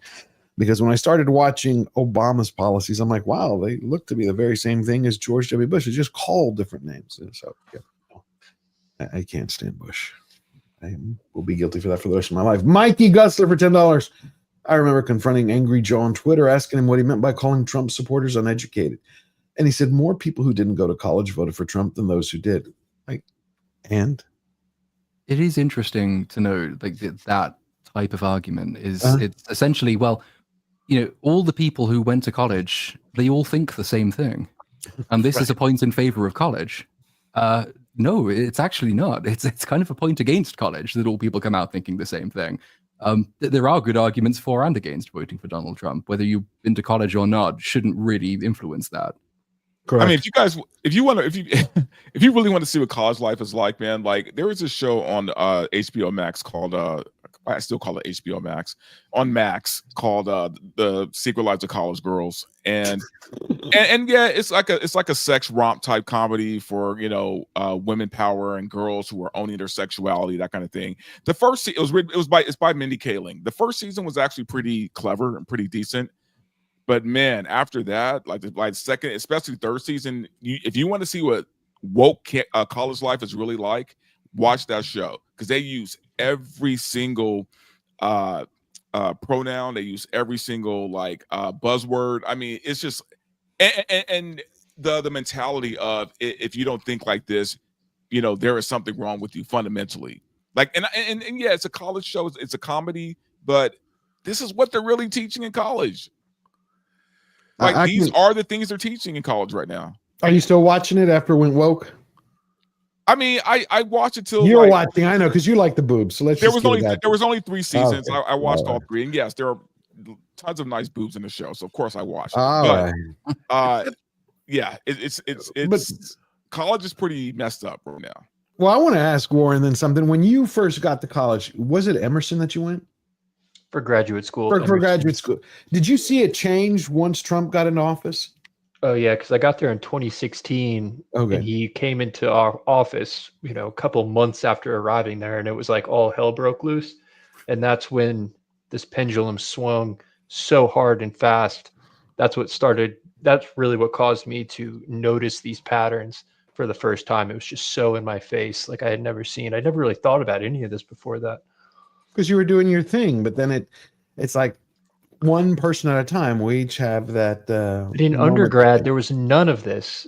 In undergrad, back in 2009, through 13. Well, that's because Obama was in office. That's why. No, I'm saying it was their guy was in office. You know what I mean? So there was a time of peace, right? But what's so strange to me is like when I went to college, I was pretty focused. I was interested in learning. I went to college to hear from the professors. I wanted to know what I didn't know. And I wasn't interested in how I was perceived, and I don't think anybody that was at college was particularly interested in their own identity. They'd gone to college to find out what the world was like, to open up their minds and encounter things that they'd never encountered before. And I went to the Evergreen State College at first, that had a student uprising back in 2017. And when I saw what my college happened from the time that I went there to the time in 2017, it was unrecognizable. I mean, Evergreen was a completely crunchy, chewy granola college that was established in 1967. It was a state school. And the whole point there, it was all about being a self-starter. You had to take control of, there was no grades. It was like Santa Cruz. You had an evaluation where you had to sit down with your professor. And if you hadn't done the work, your professor said, I noticed when we were reading this book, you didn't seem as engaged in the seminars as you usually are. I mean, it was rough. You had to do the work. And to see where college has gone is so strange to me, that everybody, it's like social media has inverted the world. With user-generated content, it's all coming out of you as opposed to being a seeker and going out and learning. But it was also turned into an elaborate money laundering scheme. That too. The fees charged for college are paid for through these ridiculous student loans made to people who are not credit worthy in amounts that are inappropriate for the level of risk and return on investment. But because they're government subsidized and guaranteed, the market is utterly distorted, and billions and trillions have been pumped into these institutions with no accountability and with a high degree of politicization. And by the way, when I say trillions, Qatar has donated literal trillions of dollars to American universities over the last 10 years. And I wonder why. I mean, it's to see what's happened on universities now is abhorrent, to be honest. Well, especially when you don't have equal debate or the ability to have both sides of Oh, it's an complete argument. it's complete brainwashing and indoctrination. I view it again as Cambodia, Khmer Rouge. Jimmy eats movies for £2. Elon once, they messed my son up forever. That was it. Oh, Elon once said, once they messed my son up forever. Yeah, that was it for him. Again, everybody has their moment when they draw a line in the sand. They're like, it was crossed. Thank you for that, Jimmy Eats Movies. Cyberhunk returns for $2. Accountant 2. Thoughts? I haven't seen it, but you know what? I'm going to see it this week. I'm going to review it. Autism and Guns for the Win. I liked Accountant number 1. I love the first one. I tell you what I've been obsessed with. Mobland. I really love Mobland. I just literally watched the last episode right before this. Oh, I got up at 6 a.m. I was like, I wanted to watch it because I try the day before the show to go to sleep early because I never go to sleep early because I always work late till 2 or 3 in the morning because my mind clicks on at night. It's like I just work better at night. And so, yeah, I loved it. Who do you think? I'm just curious. Whoever's watching Mobland. Well, Warren's watching it. Robert, are you watching it? I haven't started it yet. You got to watch it. Verbal? I'm starting that and White Lotus tonight. So, what about you, Platoon? Have you seen Mobland? I have not, but it's on my list. Oh, you got to watch it. Okay, Warren, is it Helen Mirren? You think? Yeah. Yeah. Okay. She's gonna blow the whole thing up. So she's just trying to get rid of her husband. Is that what it is? Because I was trying to thought of that, but I think she's a psychopath. They're going to implode. That whole family is going to implode because they have psychopathic tendencies. The other side is actually coming at this from a, they're still vile and, criminal and everything, but like a business perspective. When you watch the latest episode, you'll really see that play out. Okay. Because you know what's funny is it has a season 2. It's been greenlit. So season 2 will be here in 12 months. But originally Mobland was supposed to be the prequel backstory for Ray Donovan. Mm-hmm. I was like, oh wow, yeah. I was like, wow. I didn't know. It's like to show who he was before he came to the U.S. and California. So I will watch The Accountant 2 this week. Thank you, Cyberhunk Returns, for that. I like Bernthal. I like Bernthal. I like the acting that he always does. Aiken for $8 The Japanese school model doesn't need sexualized content to create a civilized society. They spend the first years on respect and mindfulness. Well said. Yeah, but the Japanese have their own problems too. The only problem they really have now is that they are dying. I mean, they don't have enough. They don't have enough population. They're not sustained. They're not having enough children. They're not having enough children. But a lot of the world isn't, except certain parts of the world. Holy wow! It's like my YouTube crashed on my one screen. Eric K for $2. Happy birthday, Robert Meyer Burnett. I just hope I dread my real birthday. This is going to be the second year I've dreaded my real birthday, wondering if anybody's going to wish me a happy birthday on my actual birthday. Birthday last year on your roof. Warren, everybody wishes Robert a happy birthday no matter what channel he goes on. It started this thing that I don't quite understand. I was going to ask you, I came across you because of what happened, obviously that viral when you were asking questions of a student. And I've always wanted to ask you since that and what happened subsequent to that. And now you've been on YouTube. How do you feel about social media now that you've been interacting and doing shows and you've developed an audience? Do you have positive feelings about your experience on social media, do you think, or not? Like, I guess, what have you learned in the time that you've been on? I do. It's been an absolutely incredible, it's almost a year exactly to when I got fired. Next month, it'll be a year. And if you had told me that I would have met the people that I would have met with, sitting down with Jordan Peterson, Joe Rogan, and the people like on these shows, it's just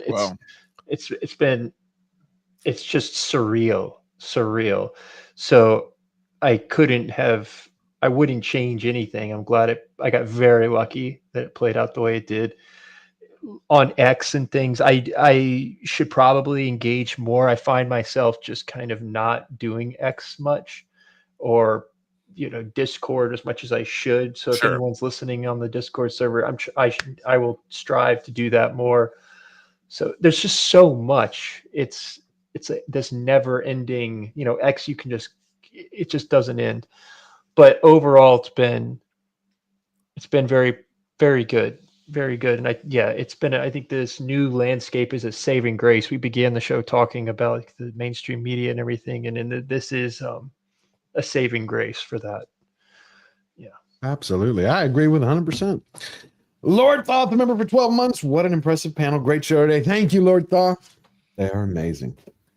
I think that's it. Did we hit them all? No. Eric K for $5. Once again, Dante was not the star of a Diddy party. Stop spreading the rumor. I will. There is no video. He was not there. John Kokoza for $10. Saw Revenge of the Sith last night in theater. Oh, that's right. It's back. Sinners blew it away, didn't it? While watching, yes, it did. Sinners, I'm sorry, I'm interrupting myself now. Sinners is one of the recent history's lowest. It lost the least amount from its premiere. Oh, it's drop off, yeah. Yeah, it made $45 million domestically this weekend. But I was thought that Return of Revenge of the Sith was a little low in what it was. It But it did pretty well. No, it did really well. It was 44 million globally. 44 million globally. Yeah, which is huge. It's the second smallest I thought it behind would the do original better. Star Wars. It's the biggest grossing re-release ever. I thought it would do more. I don't know why. I just thought it would. But okay, so that's good. Does anybody know what it did domestically? Because I just have the global figure. Over 25 million. Oh, okay, cool. I mean, you Cool. got to figure it's literally on Disney Plus right now. So the fact that people went to the theater to watch it again. Oh. Well, what do you think about the news? The Star Wars, it's coming out in the UK. I saw that there was a petition going around that the original unedited version, the one Lucas hates, is going to be in the UK, but not in the US. It's going to be seen. Well, at they're going to theaters. show it, I think, at the BFI, the British Film Institute. It's a, I'm I of wanna this see it. belief that the reason that George Lucas created the special editions is Star Wars special editions have a new copyright on them, Mhm. so he doesn't owe money to his wife.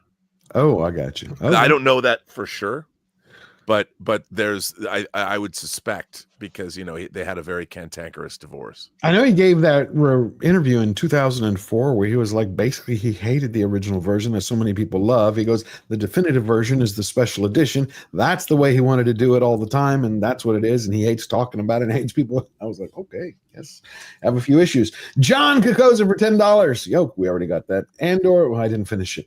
But no, bring it back. I didn't finish it for him.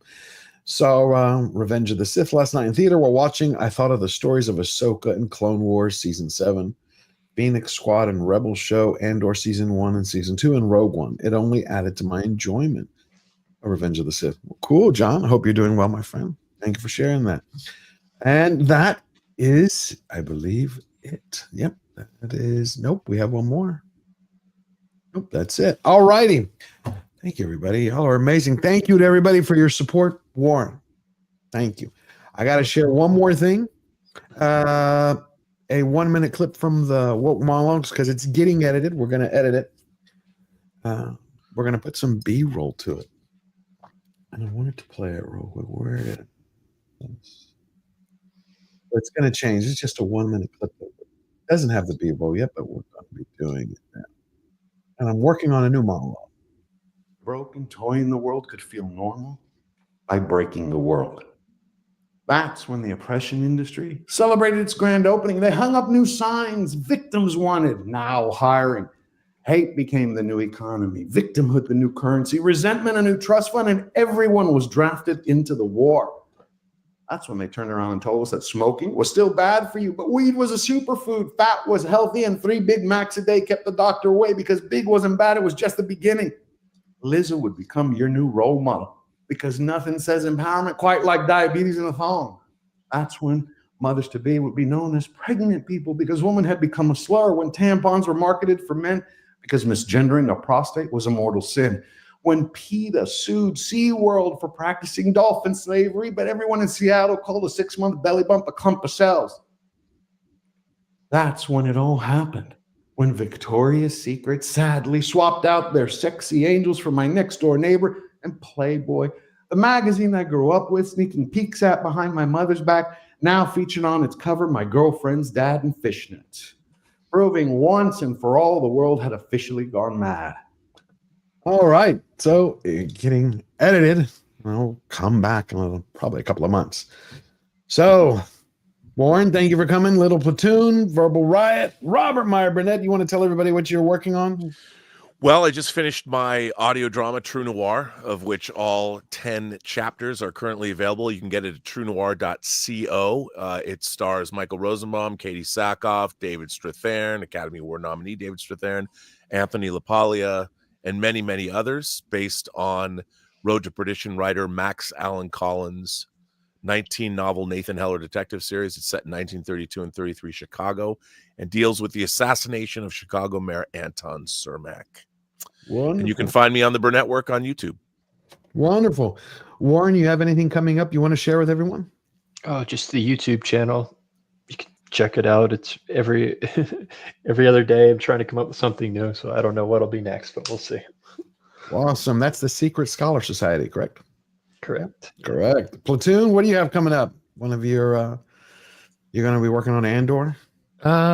Maybe, but not. Well, yeah, not until it's finished. We're doing it on EFAP in a couple of weeks' time. I think like the first bunch of episodes. On my channel, finally, I think the Snow White video was cleared copyright, so I get to do two of my favorite things, which is talking about fairy tales and why they matter, and also being very mean about Rachel Ziegler. So that should hopefully be out tomorrow. That's a beautiful thing. You know, I released my Rachel Ziegler, my second one this morning. Well, it was 2 hours late. I usually release at 9 a.m. and I released it like at 11:30. Verbal, what do you have coming up, my good friend? Yeah, I just this morning I dropped my review of Sinners, so you guys can check that out. It's on YouTube, floating around somewhere. You can find me tomorrow on Film Thread Versus with Chris Gorenalaning and Robert Meyer Burnett, and as well as my own show VRL, which is every Thursday at 6 p.m. and with George, back with George on Wednesday. So yep, we're coming back this Wednesday after a 2-week break. Ron, good to see you again, my friend. What do you have coming up? Any interviews you're doing? Anywhere you're going? We just dropped a culmination.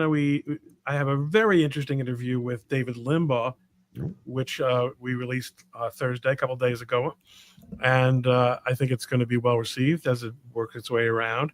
He's a really interesting person, a gentleman and a gentle person, thoughtful. It's really interesting to I think, to hear a couple of old men talk about what kinds of things have changed. Both of us are lawyers. Both of us are involved in political commentary. I think people should take a look at Culmination.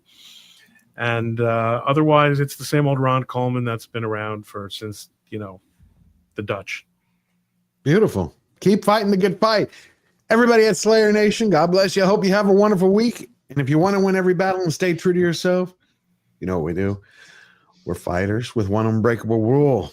We never bow down. We never bend the knee. And before you go, please thank Lord Thoth, Eric K., and Fletcher Williams in the background.